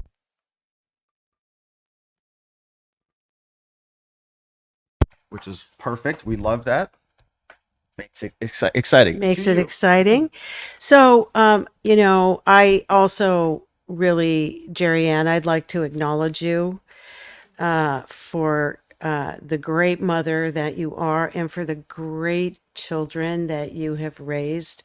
I didn't have a chance to meet Robert, but I did have a chance to meet Mike. And while Mike's time on this earth was very short, Mike's legacy lives on in so many different ways. I love what you said, Jerry Ann, about Mike is love in motion. Every morning, Greg and I get up to a little tiny picture of Mike, which is really just sitting over our dinner table, and we think about him every day. I wanted to share a memory because I think it was the first time I met Mike and his husband, Nick, was when they were dress shopping for their wedding. And so I want to share this picture. This is Jerry Ann dancing with Mike at his wedding, and the wedding was here in Phoenix. Yes. I remember Mike saying, what color dress do you think she should wear? And we kind of talked about colors and what it should be. And I just told Mike and Nick, you guys are going to pick the right dress for Mama. And they did. And you can't see the picture very well, but it was really beautiful. And the smile on Mike's face and the smile on Jerry Ann's face, beautiful. But most importantly, Jerry Ann, it looks like you've got some moves. Look at that. Yeah, I think she's got some moves here.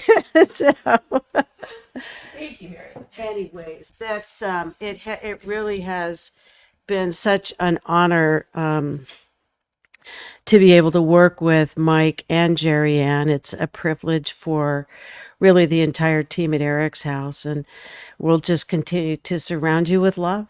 Thank you. Yes. Thank you for being here, Jerry Ann. Thanks. Yeah. All right. So that was amazing. Yes. And we're really grateful to have them here. And so thank you both so much. Okay, my friends.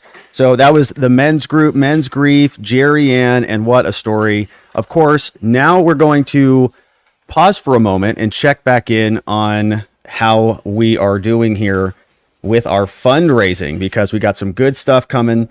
And we have, in fact, even a drum circle coming up. All right. So amazing. So Maddie is going to be here with an update. What do we got, Maddie?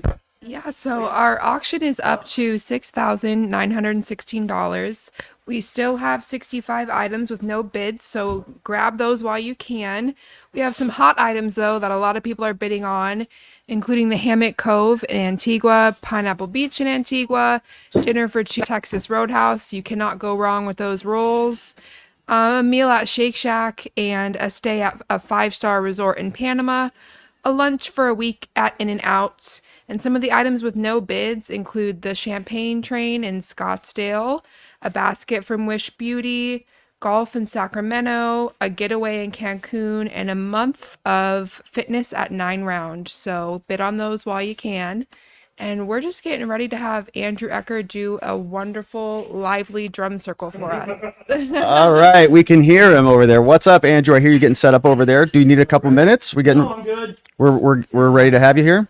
Okay. All right. So let me get this swapped over to you, and then we're going to let's see.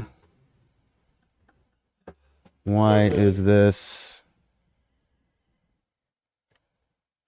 Oh, I know what's happening. Okay. We're in a new studio here today, so we're trying to figure it out. All right. So we've got a drum circle. Now let's swap the mic out, and then we'll say to our drum circle.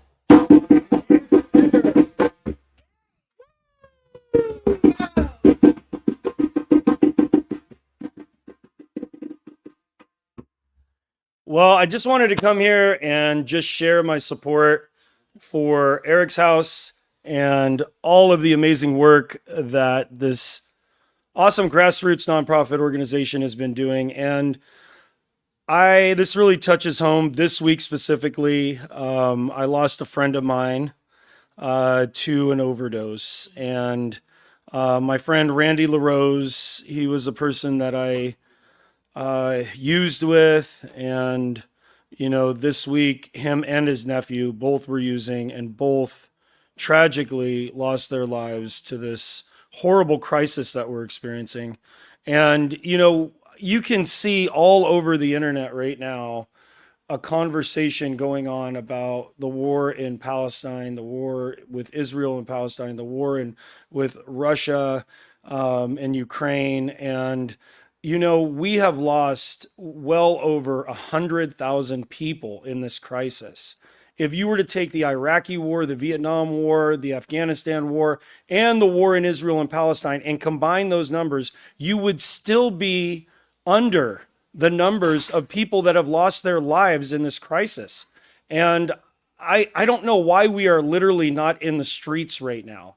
Like, we are not pounding on the door of our government demanding support for these grassroots organizations that are doing this amazing work to save lives. The ripple effects of the tragedy of suicide and overdose, it affects families. We are coming out of a crisis of overprescription of opiates that is lasting generations. Generations will be affected. And as we're transitioning into a model that is hopefully a lot more compassionate than the model that we have seen for years from our country, which is the number one distributor of mental health services being our prison system, we can see that there's an emergent movement of peer support.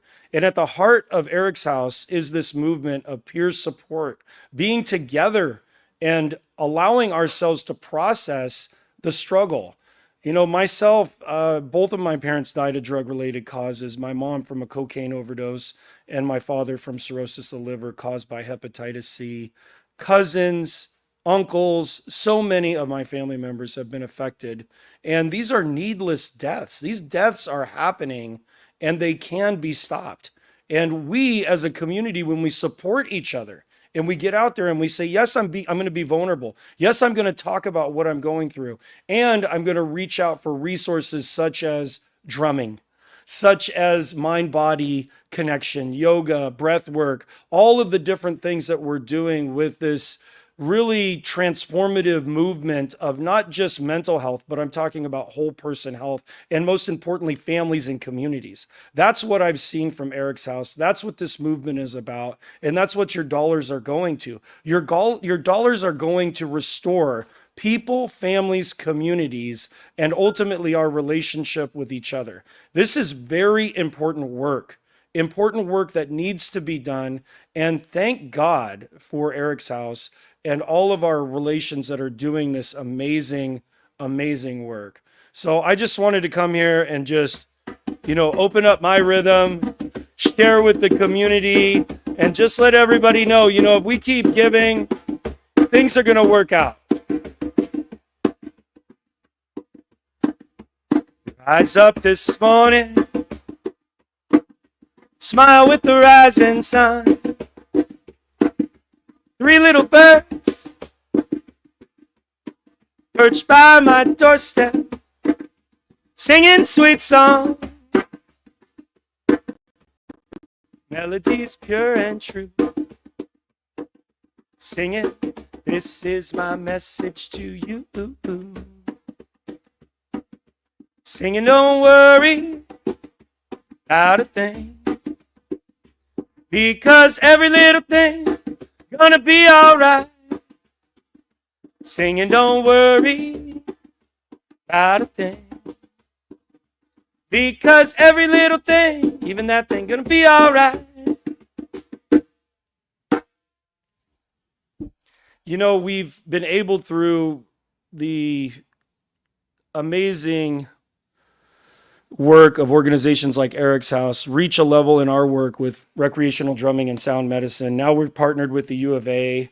We're working on quantifying the biological and psychosocial outcomes of our drumming sounds intervention to see how does this affect substance use disorder? How does this affect people with mental health issues? And, it's, I would say, a level of ignorance that's gone on in the medical community to keep these ancient technologies of medicine from our families, from our communities, from our schools. But we're slowly making efforts, and the work that we've done with EricsHouse is another testament to the power of the ability for us to use the drum, to use our heart connection, to use our community and our empathy to help us heal. And I just want to motivate everybody out there, do your best. Let's get out our checkbooks. Let's do what we can to support this amazing organization. And I'm going to go ahead and close here with a prayer and just ask all of you to open your hearts and your minds here to a good place inside. And this is a place where the agnostic, the atheist, if you're just angry with God right now, you know what? You're welcome to be here. And anybody that believes Jesus is the only way, or whatever it is, you're all welcome in this place. Everyone is welcome. So, Father, Mother, Creator, Source, I thank you for this opportunity to give thanks to our resilience, to give thanks to the blessing that is your light to our footsteps. And I pray, Creator, that you would allow for us to see the path to boldly go to that place of abundance. I pray that you would move upon the hearts of the people that are a part of this community, a part of this network, and that you would allow for the motivation to give to this organization to happen, Creator. And I just thank you for meeting every single financial need, every single personal need, every emotional need, and for bringing the people that are desperately in need of community to sit in the beauty of Eric's house. And I pray, Creator, that the tragedy and the crisis that has affected so many of our families would begin to be called to an end, and that we would know that we are the generation that has come forward to say we'll stand for life and we'll stand in resilience to helping those that are struggling. And I just pray your blessing over every single aspect of this beautiful ministry of Eric's house. And I release them to you now, knowing that you've worked in the seen and unseen parts. Beauty above, beauty below, beauty beside, beauty in front, beauty behind, beauty within. I am, we are made beautiful again. Oh. Wow. All right. Thank you all so much. Can you do your love and gratitude jingle? Oh, my love and gratitude Yes, song. what I'd like to do is invite everybody to Oh, that's right. That's right. Okay. love and gratitude. Love and gratitude song. Okay, so one of the things that we love to do is we love to manifest the vibe, and we love to bring each other to a place of ancestral prayer. And one of the beautiful things about drumming is that we all have a heartbeat. We've all had 9 months of rhythm training when we were in our mama's womb. And when we connect to the idea of playing the drum with purpose, it gives us the place of connection and prayer. This is an ancestral prayer that's all woven into the fabric of our DNA as earthlings. So it's a good thing for us. And I'm going to share with you the love and gratitude song. Okay, everybody, put your hands out as best as you can. It goes like this. Love and gratitude. Love and gratitude. To the left. Love and gratitude. To the right. Love and gratitude. Like an eagle. Love and gratitude. Love and keep flapping. Gratitude. All right, everybody out there in the internet world, I want you to get a pot, get a pan, get a table, and let's put together this love and gratitude song, okay? It goes like this. Love and gratitude.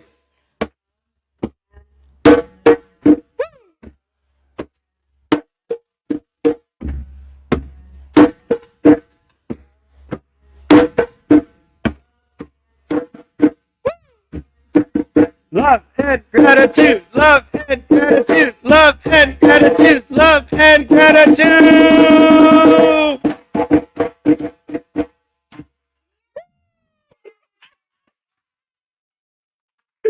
You know what? I'm so glad we did that, because you can't have a Drumming Sounds drum circle without the love and gratitude rhythm. Hey, we love you guys. Thank you so much for letting me share with you. Please do your best here. Get involved in the auction. Do your best to be a part of this amazing work. And we'll see you guys next time. All right. Woo! Thank you. All right. So that was Andrew Ecker. Oh, that was super fun.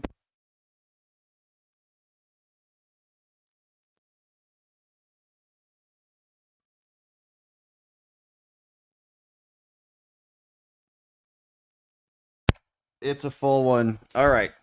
Go ahead, Mama. All right. Well, I think you could tell I love Andrew. Somebody in the early days of Eric's house, somebody says you got to try a drum circle, and lo and behold, Andrew pops into our lives. And since the formation of Eric's house, we've been doing drum circles with Andrew, and I can tell you they are so powerful because they help our people who are deep in grief just release. We see some really cathartic releases, and they're so fun. And what I love about it, everybody starts the drum circle thinking, oh, I'm going to do it wrong. I'm going to do it wrong. Maybe I'm going to get the beat wrong. But after 10 minutes, everybody's just letting loose and having a great old time. And we're so appreciative of Andrew. Andrew, thank you so much for supporting our mission. And thank you for your prayers. Yes, for sure. My prayers are with you. Thank you. Yeah. And one of the things that we do when we do our drum circles is we do this little practice where we take our hand and put it over our mouth and we say the word judgment. and then we throw out Throw it judgment, away. and it's so important for us to do that, especially when we look at the grief. And myself as a son of two parents that died of drug related causes, I am almost 50 years old. Wow. And I find myself back in my childhood body, my emotional body, thinking, why haven't you confronted your mom about her drug use? Still to this day. I mean, it's been a while since I've had that, but that cellular memory of grief and responsibility for things, Yeah. it really is, in the heart of it, it's a self-judgment. Yeah. And it's a good reminder just to throw that out Yeah. and to get back to that place of play. Yes. We used to play in the sandbox and not care if anybody was looking. We danced and not care, and that's something that's very powerful and healing. So thank you for always Thank giving us you, an Andrew. opportunity. Our best to Monica. For sure. All She's right. at a bridal shower. All so right. She's a maid of honor, or she would be here. Oh, okay. Yeah. Well, good. All right. All right. Give her our Amazing. love. Thank you, All right. Thank you, Andrew. All right, my friend. So that is always a treat. We love Andrew, and we love that drumming, getting our nervous system into coherence with itself. And so we're back, my friends. We've got another amazing conversation that's going to be coming up between Mary Robinson and Jill McMahon. The conversation is about pathways to promote hope after traumatic loss. So how do we create new pathways so that we are on the right path? And so the amazing and always appreciated Jill McMahon and Mary Robinson are going to guide us through this beautiful conversation. Let's listen.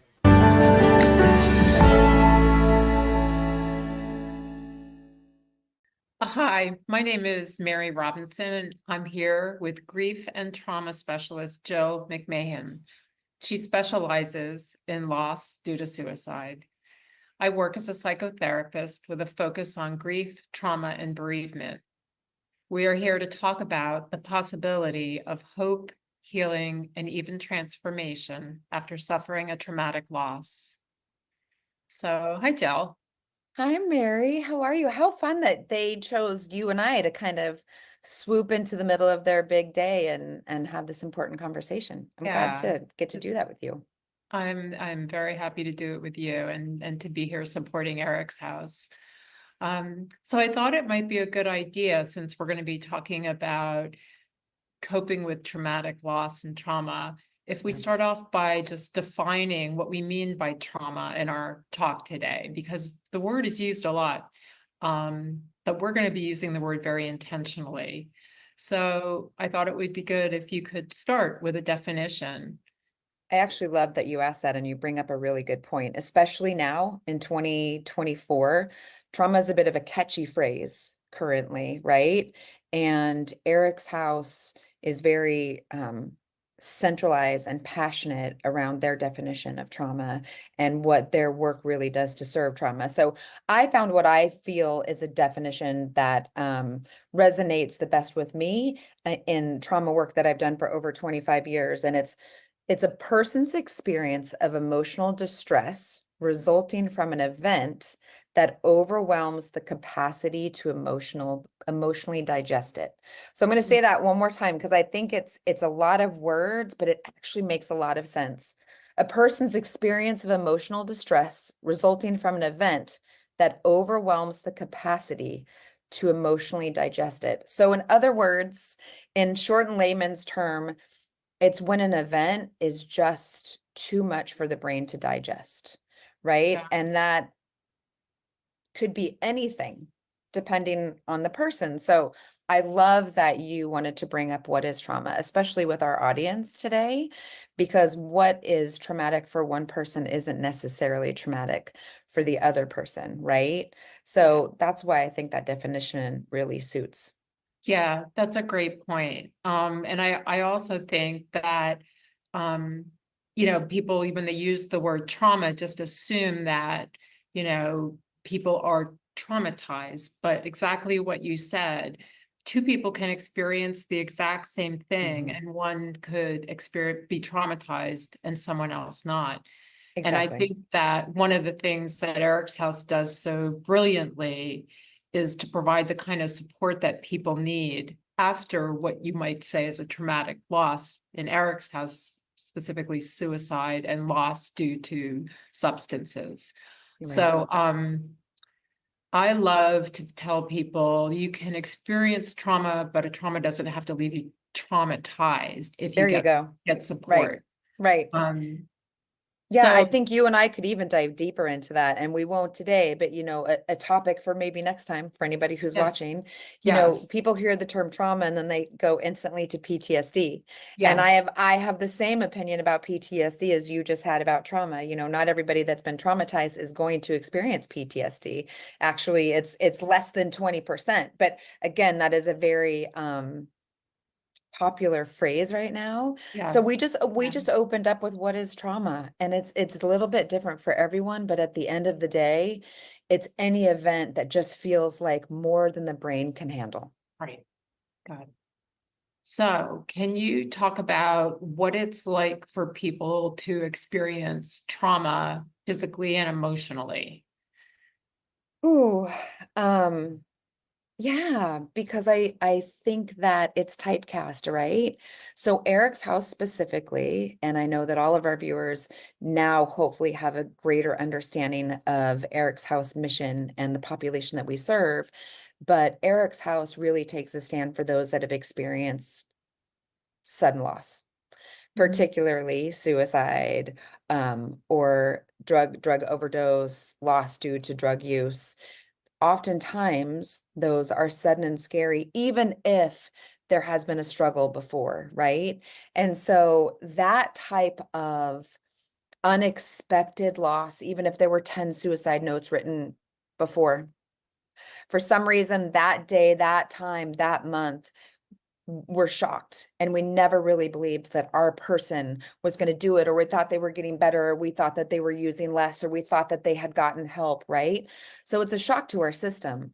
So the trauma that the brain experiences when it has been faced with a sudden loss is brain fog. I call it Swiss cheese brain just because I think that that's a great visual. It's the inability to track, to keep time, to know what day of the week it is, to honestly forget to eat, to I've forgotten my aunt's name. I don't even know how to get to the grocery store. I have an amazing client that actually works for the local hospice organization here, and she is a grief specialist and has been for 30 years. And after her husband died, she would call me and go, Jill, it's 5:30 in the afternoon. I've just walked out to my car, and I realized that once again, I left my driver's side door open for the last 8 hours. That's what I call Swiss cheese brain, right? It's kind of that fog. It's feeling overwhelmed. It's shock and denial that often comes after a sudden loss. Right. It doesn't last forever. And I always say that shock and denial protects us. Yes. And when I say denial, Mary, I think you'll agree with me on this. When somebody's experienced a sudden loss, it isn't denial that you don't understand that the event has occurred. Right. Right? You are fully aware that your whole world has been turned upside down, Mhm. but there may be a level of psychological denial that is keeping the facts of that loss at bay. You know, it's maybe, I know that he's dead, but I still expect him to walk through the door tomorrow night. Right? Yes, exactly. And I think it's like also the biological grace almost that our bodies give us after a loss, a trauma, that allows us to carry on and get through those next days when we have to plan the funeral and get our kids to school and feed ourselves. It's like we go into a little bit of shock and denial. We know the person has died, but you know, we expect them when the phone rings, it's going to be them. So I think it's I love the phrase that you just used, biological grace. Yeah. I always say it's our brain's way of protecting us because Yes. there's only so much that it can handle, right? But I like your term better. Biological grace is beauty. It's Good. beautiful. I just thought of that. It was good, girl. Write that down. Try Right. that. You know, speaking of biology, so I think the thing that is most unexpected in the clients that I work with that have experienced a traumatic loss is the impact on the body, right? So we almost expect the emotional impact. We expect the sadness, the confusion, the loss, the anger, the despair, the hopelessness. I don't know if we expect the brain fog. I don't know if we expect that hypervigilance, that waiting for the next shoe to drop. Now I'm fearful that my other child is going to die in a car accident on his way home from work, you know, just being hyper aware. But we don't actually realize that trauma and grief takes home in our joints and in our organs. So a lot of times what will happen is that the stress hormone is overproduced when we're experiencing trauma and grief, especially long-term trauma and grief. And sudden loss often produces long-term trauma and grief. And so when that stress hormone is being overproduced, what occurs is it changes our biochemistry. So now all of a sudden we have aches and pains, we have a shoulder pain that we just can't diagnose, that we can't seem to get rid of. We have the inability, I see this a lot, we have the inability to feel like we can actually take a deep breath. That, I mean, take yourself back to a recent loss and it's just feeling like there's an elephant on your chest at all times. No matter what you can do, you can't relax, you can't drop your shoulders, you really can't breathe. That is a natural physical reaction to trauma. And your brain is really, your lungs are really biologically constricted, right? So I have clients that have come in that have had hip pain, back pain, chronic, you know, kidney discomfort. They've gone to the doctor 10, 20 times. That's an exaggeration, 2 or 3 times, and nobody can seem to diagnose the ailment. And what is occurring is that their body is responding to trauma. Right. It's a symphony from head to toe. The body is a symphony. That's a wonderful explanation. I have, you know, patients who come to me and who are bereaved for all kinds of reasons, whether the husband who died of cancer and they were caregiving for months, or a child just died due to suicide. And everybody expects the grief, the emotions, they expect the sadness and everything you named, but they're very confused by, they're exhausted. And they can't focus, they can't concentrate, they can't sleep. So grief and trauma impacts us, not just emotionally, but physically, spiritually, cognitively. You mentioned driving and the woman who left her door open. I call it driving under the influence of grief. And I tell people you need to drive very carefully after a loss because you're grieving, and we are not focused, we're not concentrating, we're much more accident prone. People trip, they fall, they have accidents. So grief and trauma, it affects us, our total body, you know, so not just physically, not just emotionally, but spiritually, cognitively. You know, that's why I have this person I'm currently seeing whose mother just died. And she's the most intuitive mourner I've ever met. She knew, I can't be present at work. I'm going to take time off. I'm going to, you know, she does all these beautiful rituals. She went this morning and had body work. And I was thinking, she said my shoulders were aching. And she went and had this incredible body work. And she had to be reminded to breathe and to take deep breaths. So it's a whole body experience. I think also, you know, people either they can't eat or they overeat, they can't sleep or they sleep all the time, can't get out of bed. And they're definitely, you know, more prone to substance abuse and unhealthy ways of coping, which is where also I think EricsHouse comes in. By providing the support that they do, it's a very effective prevention program and intervention program to sort of make sure that we help people cope in healthy ways so that they I saw a quote today that I think really, really leans into that. And it was emotional regulation is the world's best prevention. And when we're talking about Eric's House and all of the different services that they offer, and that's actually, you know, you and I being grief specialists and having worked in this field a long time and having been introduced to a lot of different modalities, and we've seen a lot of different things, what makes Eric's House stand out for the both of us is the array of services that they offer. It's beautiful. They take into account that there may be time for body work. Yes. That for some, spiritual work is really what's going to speak to them. That, you know, for some that are just newly bereaved, they need something very different than the mom, the dad, or the husband that are 5 years out and have been doing their grief work. So, you know, but what they really, really do at the bottom of the bottom of the barrel, you know, at the end of the day, is they help people learn how to feel confident in their emotional regulation. Because when something like this has shaken our world, I liken it to a snow globe. Your snow globe has been turned upside down. What happens when you turn it back up? Everything falls, comes back down, but it lands in a different spot.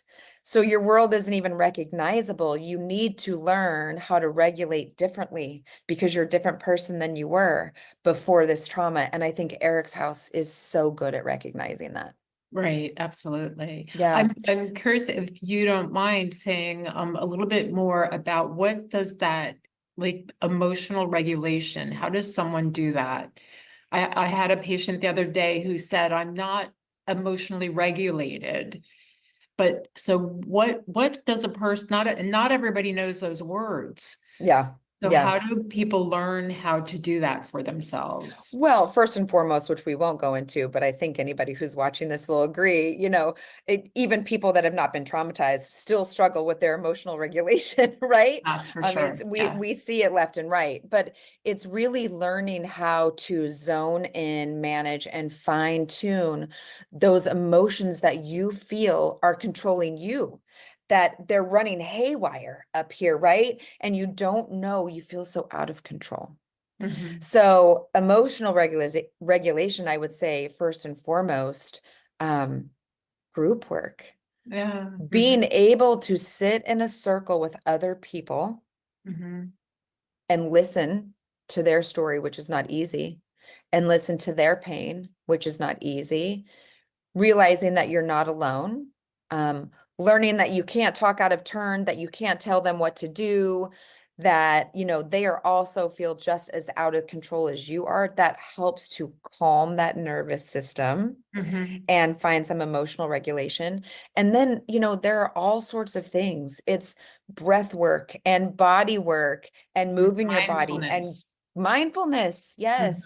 Right. Getting out in nature. You know, my favorite is nature is more powerful than any antidepressant that's ever been created. And that is in so many research papers. You and I both know it, but a lot of other people don't know that. So there are a lot of things that you can do to emotionally regulate. I would start with group work though. Yeah.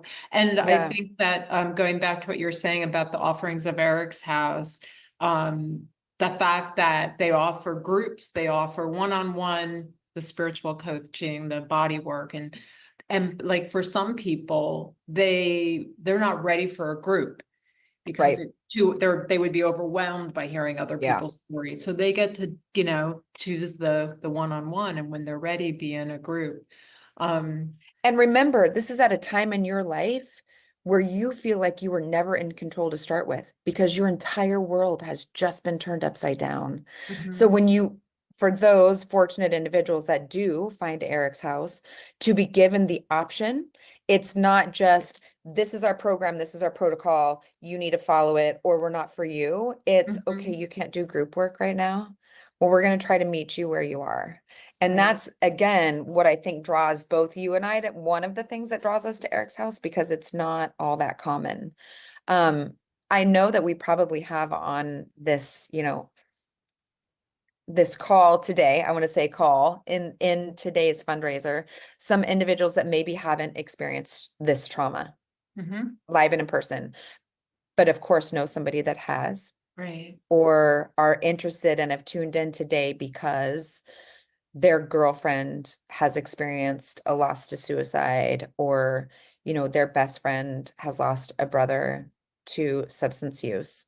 And so I think it's important to kind of validate them, right? Like we've touched on, in the short time that we have today, we've touched on what trauma does to the individual, the survivor that is left behind. But what about the caregivers? What Right. about you and I that are looking after the survivor?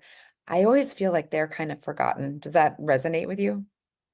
Yeah, absolutely. And not recognized, sort of, Yes. we talk about the forgotten mourners, usually that's children, but these are, the forgotten supporters in a sense, who they're supporting people who've just had a traumatic loss and listening to that person's pain. But how do they take care of themselves? Because Right. it can bring up a lot for people. So I think trauma, to your point, it doesn't just impact the survivor, but it impacts the parents and the siblings and spouses. So, Do the you ever question, make any recommendations for that population, right? I love that you just said the forgotten mourner, and I want to change that, right? I want to validate that some of this trauma or some of this emotional explosion rolls downhill, yes, and they're trying to hold their loved one up, but trying to be rock solid at the same time, yet they're not Right. invincible. So do you Right. ever make any suggestions on how they help themselves so that they can support others? Yeah, I mean, so working as a therapist with a specialty in bereavement and grief and loss, it's really important that myself and my colleagues, because we are experiencing, supporting those who are grieving and Absolutely. traumatized, we have to practice really good self-care. What I do is make sure I have my own person to talk to. So I have my own therapist, I have supervision, I have friends who know how to listen. So, I recommend finding someone who can listen to you and find a way to express all of your feelings. Like, people have this idea about feelings that they're good or they're bad, but feelings just are. The thing that is going to help all of us, whether we're in the grieving role or the support role, is to find a place to talk and express ourselves. And that's whether one-on-one, whether with a friend, whether through art, whether through walking in nature. So some of the things I share with people of how to take care of themselves, in addition to get enough rest, eat healthy, move your body. Yeah. Find some mindfulness practice. But is to make sure that you have a place to discharge that kinetic energy that comes along with all these emotions. So even if it's not our loss and we're the one that's giving care, that doesn't mean that we're not going to vicariously experience the trauma and the pain. So, our job, so two things. To support someone who's grieving and traumatized requires us to be a witness and a companion. Yeah. Often we think we have to fix it, make it better, take their pain away, and you can't. There is nothing you can say. The hardest thing is to tolerate the feelings that come up in you when you're hearing others' pain, and to sit with it, because that's the greatest gift that you can give a person. But now what do you do that you've just felt all that and heard all that? You need a place, and make sure you prioritize caring for yourself. And there's, all the things we just mentioned. Amen. Sometimes I hear in my office that, who am I to complain? Right? A caregiver will come in and I might ask, the client to step out for a few minutes, and I'll just check in with the caregiver. How are you? And the response that I usually get is shock that anybody's even bothering to ask. Right? And B, it's the response of, well, it doesn't really matter how I am, because I'm not the one who's lost a child. I'm not the one whose mother just suddenly collapsed in front of me. I'm not the one. I'm like, but oh, you are. right? Maybe you weren't on the front lines, but you're standing right behind the person who was on the front lines. And you're allowing that person to leave some of it in your lap at the end of the day. And you're trying to hold her up while you're trying to be strong for her. And so everything you just said was so valid, like just acknowledging that you too have feelings around it. Right. You don't have to assign a hierarchy to those feelings. Your feelings don't have to be more or less or worse than the loved one that you're helping. But by God, yes, you're experiencing something too, and your battery is draining as well. So I love all of those suggestions. Like, check in with yourself. I also want to just mention too, you don't have to be the perfect self-care provider. There's a lot of pressure on people about practicing great self-care. And I just want to say sometimes self-care looks like Ben and Jerry's, you know? Like we say, oh, healthy eating, get exercise, rest. I'm like, sometimes you need to lay on the floor and cry. And sometimes you need to watch TV and eat some Ben and Jerry's. So, after a loss in my life, someone said, well, you're in this field, it'll be easy for you. As if, like you won't grieve as much. And luckily, because I am in this field, I knew that what I was experiencing was normal, that I couldn't function, that I needed to take a leave of absence from work, and that I needed at this season to lay on the floor and cry for however long I needed to, and not say, oh, Mary, you should be going to yoga and you should be going for walks. You know how to do self-care. Sometimes self-care looks like Ben and Jerry's. Oh, right? From the mouth of an expert. I just think we gave everyone else permission to take care of themselves as well, no matter what that looks like. And self-care is not always a bubble bath, ladies and gentlemen. It's not always a bubble bath. So with candles. I think that's a great place to end it. I just loved chatting with you from across the miles. I'm on the West Coast. You're on the East Coast. Yep. And I hope that somebody that is viewing us today got a lot out of the conversation as well. And maybe that it reset or refined their definition or their understanding of trauma and gave them a little bit of a clearer perception of what EricsHouse is about, what we represent, what we educate in, how we try to help. I just love spending time with you, Mary. Thank you for your wisdom. Same here.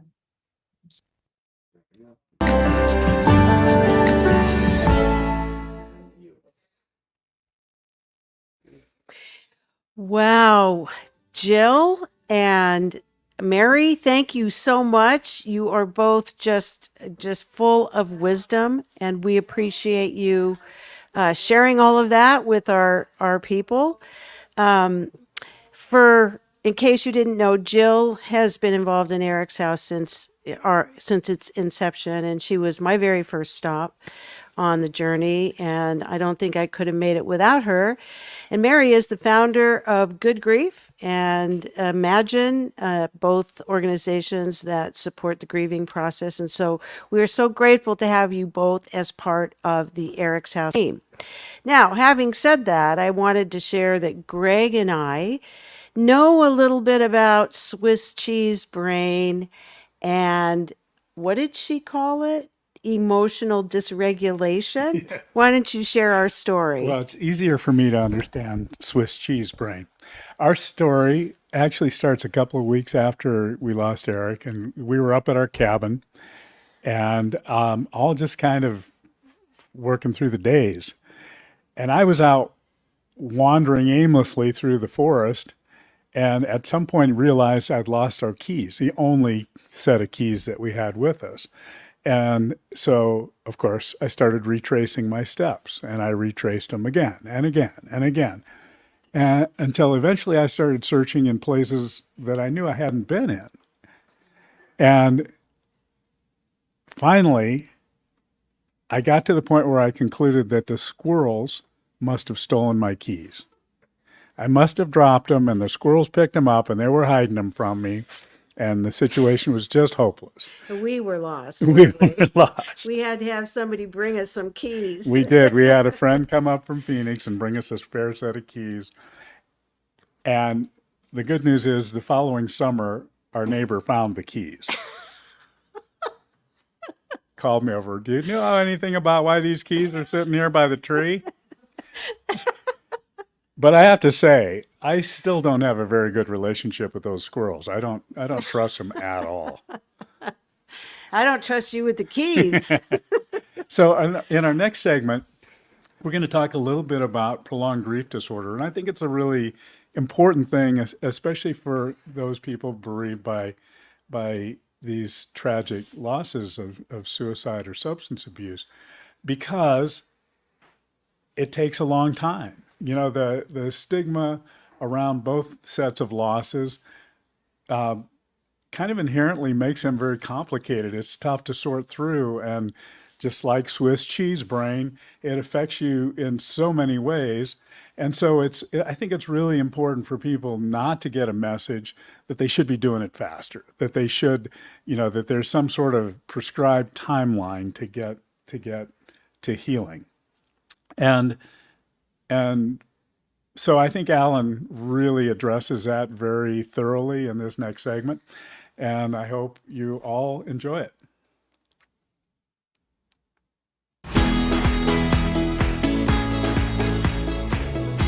Hello, everyone. I'm joined today by Dr. Allan Wolfeld. As many of you know, Allan is our teacher, our mentor, and our friend, and he's been instrumental in the evolution of EricsHouse. I asked Allan to join me today to talk about a topic that I know that he's particularly passionate about, and that's the diagnosis in the DSM of prolonged grief disorder. Welcome, Allan, and thank you so much. We're so grateful that you could make time to join us.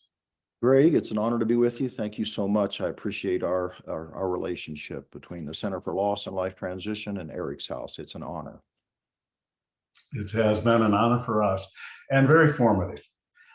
So I first learned about this diagnosis, prolonged grief disorder, in one of your classes that I was attending probably a year and a half ago. And I think the diagnosis had just been entered into the DSM a year or so before that. March of 2022. March of 2022 is when okay, that. Thank you. And so, for those of us for the lay people that are watching this, the DSM, as I understand it, is kind of a catalog of diagnoses for clinicians, and it includes some recommended treatments. Is that a fair assessment? It often gets referred to as the mental health Bible. Yeah, it's put out by the American Psychiatric Association, and every few years they get together and revise and update that, and that's exactly what occurred with this new diagnosis of prolonged grief disorder that was initiated in March of 22 in the DSM-5 TR. Mm-hmm. Okay. Can you tell us what your concerns are with this diagnosis and what the implications are for someone who receives the diagnosis as a griever? Absolutely. Thank you for having me be able to have a forum, because as you may know, I very much advocate against it. And why is that? Well, to me, the application of a linear model to symptoms that often extend well beyond the timeframes that they delineated, at 12 months for adults, 6 months for children and adolescents, is grossly inappropriate in my experience of 40 years of walking with and learning from thousands of mourners, that we're one of the few cultures that in fact uses a linear discrete time frame. Whereas if you contrast this across cultures, they have Days of the Dead, series of ceremonies.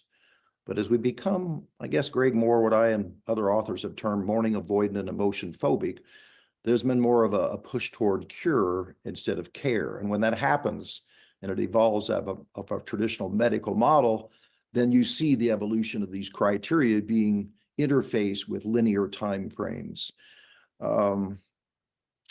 Particularly when I thought this morning, as I was reflecting on us getting together, when you think of the population that you are so supportive of, when you think of sudden unexpected deaths, be it suicide, overdose deaths, I think in my experience of walking with, again, and learning from the population of survivors of sudden traumatic death, that to project that kind of a time frame adds stigma to them. And to me is really a form of what I refer to as secondary victimization.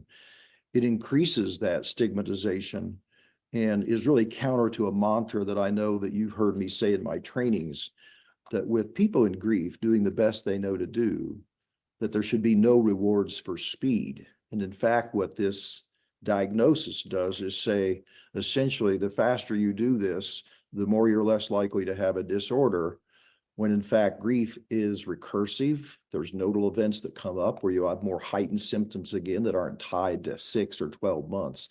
Let me say this too, and then I'll be quiet. It's a brief response to the question, but I work with thousands of bereaved children and teens, and they have what I term in my writings, very appropriately, developmentally, an appropriate lack of feelings.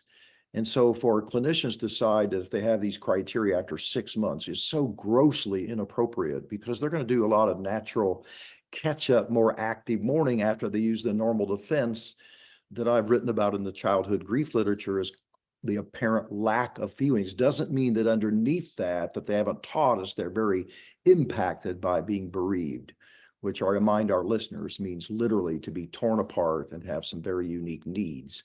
One they have is for a culture to be more understanding that we don't mourn over a specific linear period of time and stop and are done, but there's going to be natural resurgence of the very symptoms that they outlined in the criteria where you meet prolonged grief disorder. So that's a brief response to your excellent question. Thank you. As a layperson in this, I share those concerns. I find the label very judgmental. Actually, of the 3 words prolonged grief disorder, my real issues are with the first word and the last word. So thinking yes, prolonged. Right. Tell me you're doing it too long. Yeah. Exactly. Labeling it prolonged to me implies that you're not doing it right, you're not doing it fast enough, and to call it a disorder says that you're not even grieving right. And it feels so judgmental, and it's absolutely the last thing that people dealing with these kinds of grief, especially because of all the other complications that arise when you lose someone to suicide or substance abuse, it really seems like a disservice. I'm curious, so what are the criteria that are used to justify this diagnosis?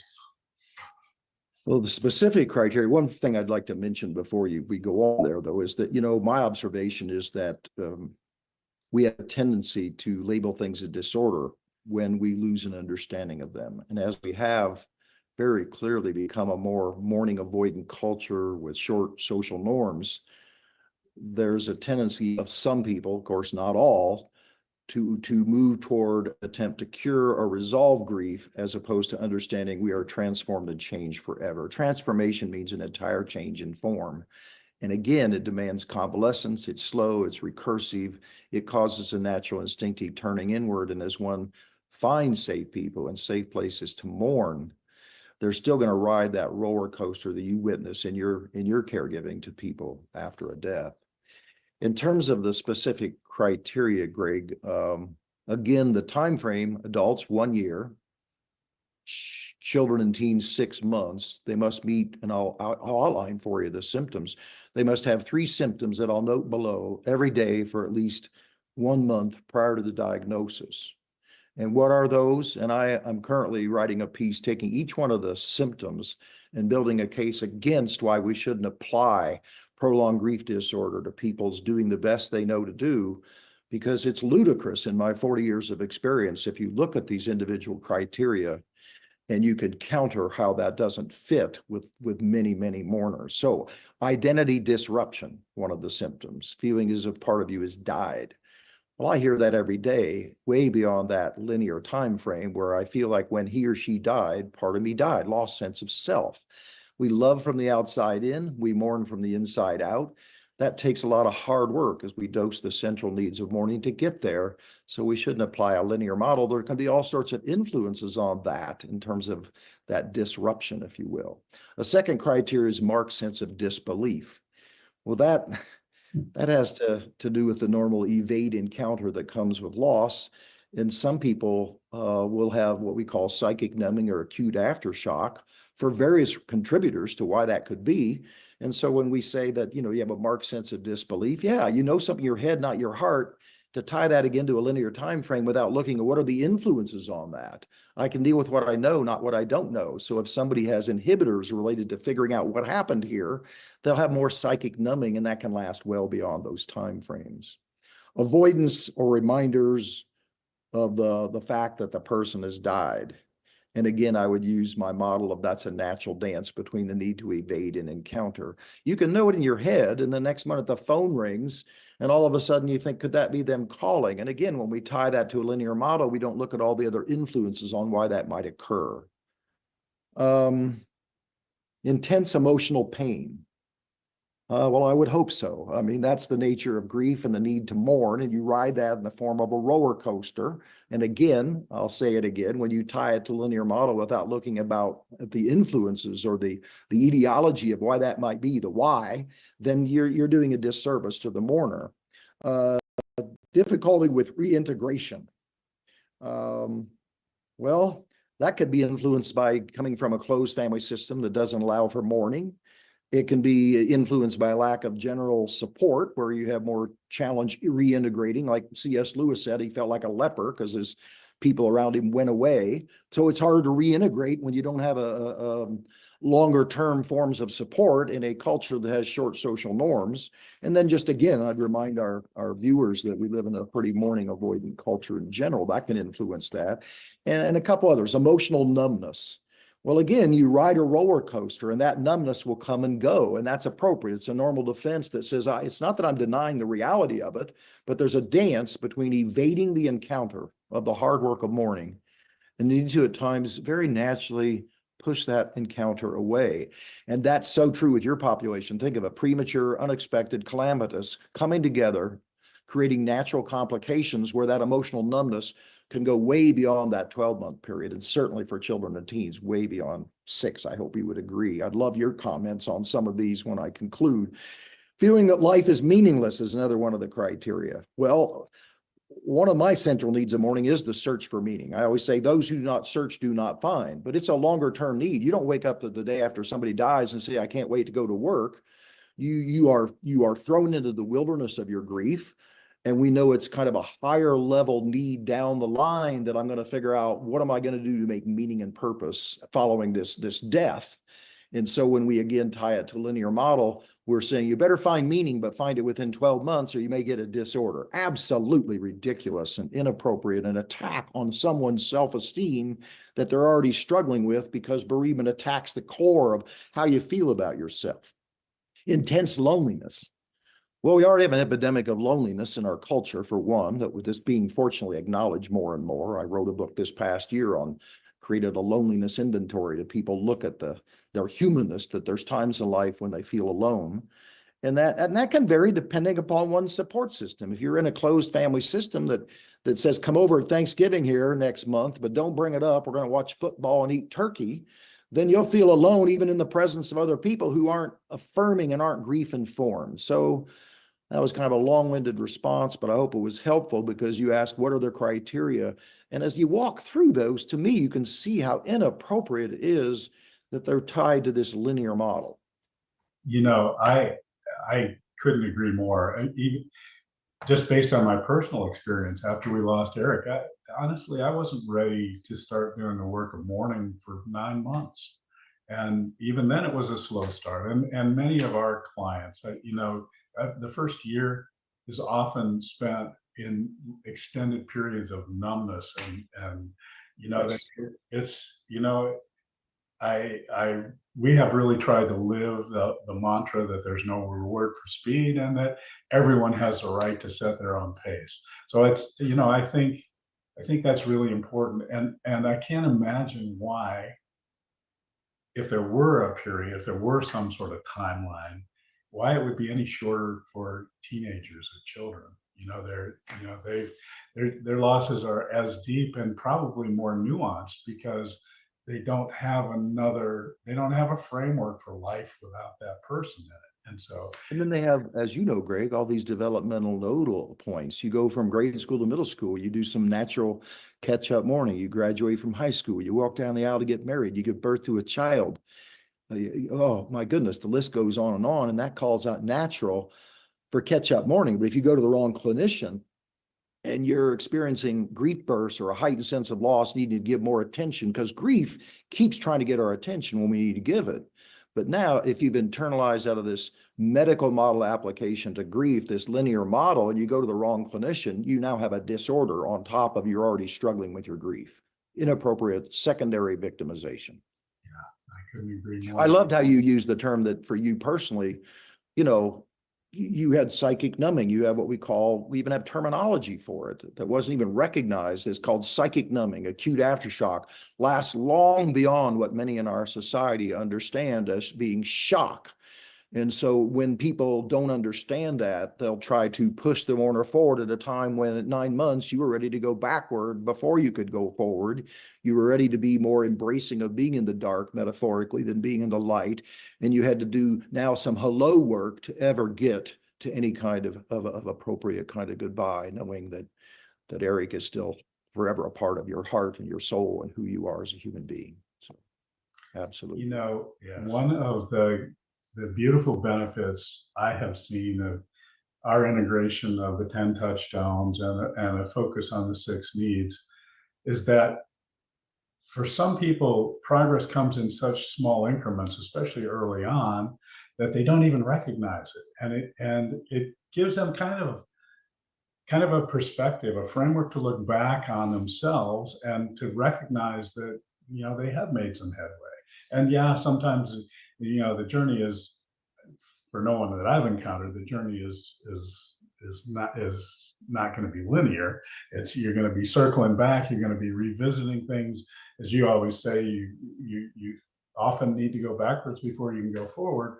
And, you know, I think it helps people establish some hope that they are making progress, that they're moving in the right direction, and that it takes a long time.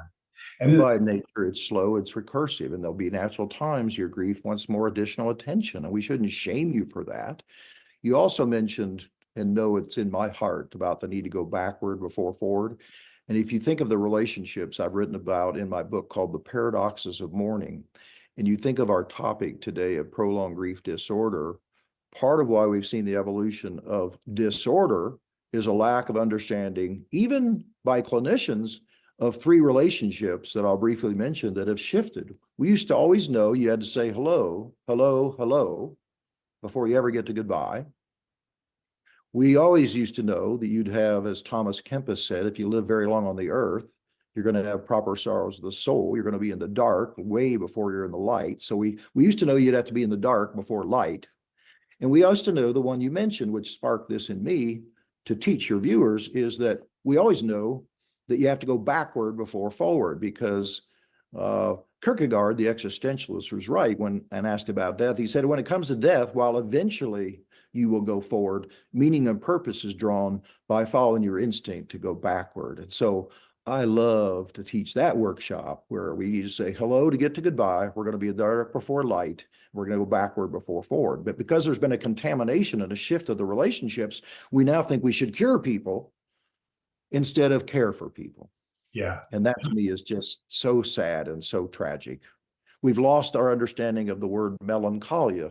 You ask anybody under 35 or 40, what is it? I don't know. Well, everybody used to know that. That meant downward movement in your psyche. You'd have a ceremony, go to exile. When you came out, you wore mourning clothes, and even strangers would approach you and say, I am so sorry. We knew of another significant relationship that ties to all this. We knew that the significance of your loss needed to be affirmed before in any way it could be integrated and transformed and changed, you know. So, but now we got that out of order. We try to transcend people without affirming them. And that happened because, well, for various reasons, we lost death symbols in the late 1960s, early 70s. We're a youth-oriented culture. All sorts of things contributed to that. But anyway, thanks for letting me expound. I'm also curious, I guess, and I think this will be our wrap-up question, but I know that you've written about the slow grief movement, and I'm really curious about that. I assume that it's something that's focused on the subject matter we've been covering so far in this interview. Well, yeah, thank you. It fits. I close my some of my workshops and my teachings advocating for please consider joining me in what I call the slow grief movement. And why do I do that? I do that to counter this confusion of efficiency with effectiveness. I do it to counter the linear application. I do it to keep us in a companion-based model, not a treatment model of grief care. And so, yeah, I've written about it. And to me, what slow grief does, one, Greg, it acknowledges that loss is as much a part of our human experience, one, as is love. It recognizes that loss changes us forever. It's anchored in not a resolution-based model, but a transformation model, which means an entire change in form. You and Marianne found your whole vision and mission in honor of Eric because you were transformed and changed forever. And now you've gone on to beautifully touch many, many lives that need a safe place where they can disengage from normal demands and go as slow as they need to go. It also understands it's actually by its nature a very slow process that, as in our dialogue here today, we've understood that it requires convalescence, and it is by its nature is recursive and just in very, very, very slow. So when we mismatch that with solution-oriented therapies or cognitive behavioral therapies, while there can be elements of that, when that's somebody's sole approach to a mourner, it's more like they're interested in getting rid of symptoms than going slow and helping people come out of the dark to light. It also proclaims the need for longer-term forms of support, which counters the linear 12-month model for adults or 6 months for kids, which is absolutely ludicrous in my experience. It also supports and advocates for caregiving that is slow as that mourner needs it to be, and that is heart-based. It's not head-based, is what I would say to you. So I invite people listening into you and I today to join me and join you, because I know you affirm that grief is slow. So let's invite them to join us in the slow grief movement. Thank you so much for taking time to meet with me today. As always, it's been enlightening. I think this will be information that will be a great service to our clients and to the listeners in this program.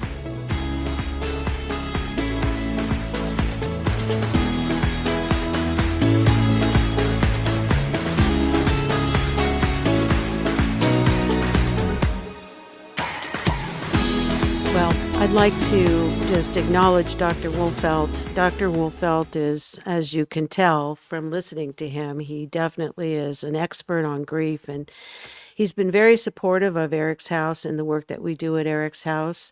All of our facilitators and people who work one-on-one with our clients are trained by Dr. Wolfeld, because we recognize that we have to understand what it means to hold a broken heart in our hands. And so we're very appreciative that Dr. Wolfeld has not only trained us, but has walked the journey of creating this amazing nonprofit with us. I wanted to go back and share a bit about our impact numbers, because I think we missed that in the beginning. In 2023 alone, we have had 448, almost 500 one-on-one sessions with our clients. And we said in the beginning that the one-on-one sessions are helpful for people before they go into a group setting. We've had, in 2023 alone, 12 support groups that resulted in 1,763 sessions. And many of our people are so happy to be part of a group where they're with people that understand their pain, that they just continue to keep moving on with EricsHouse, and resultingly we have an amazing community of loss survivors who are able to support each other and walk with each other through one of the most, horrible circumstances in life. Taken together, we were founded in 2017. We really started operations in mid-2019, and since then, we've had 6,500 sessions supporting people in need. I think the team at EricsHouse definitely needs a hand.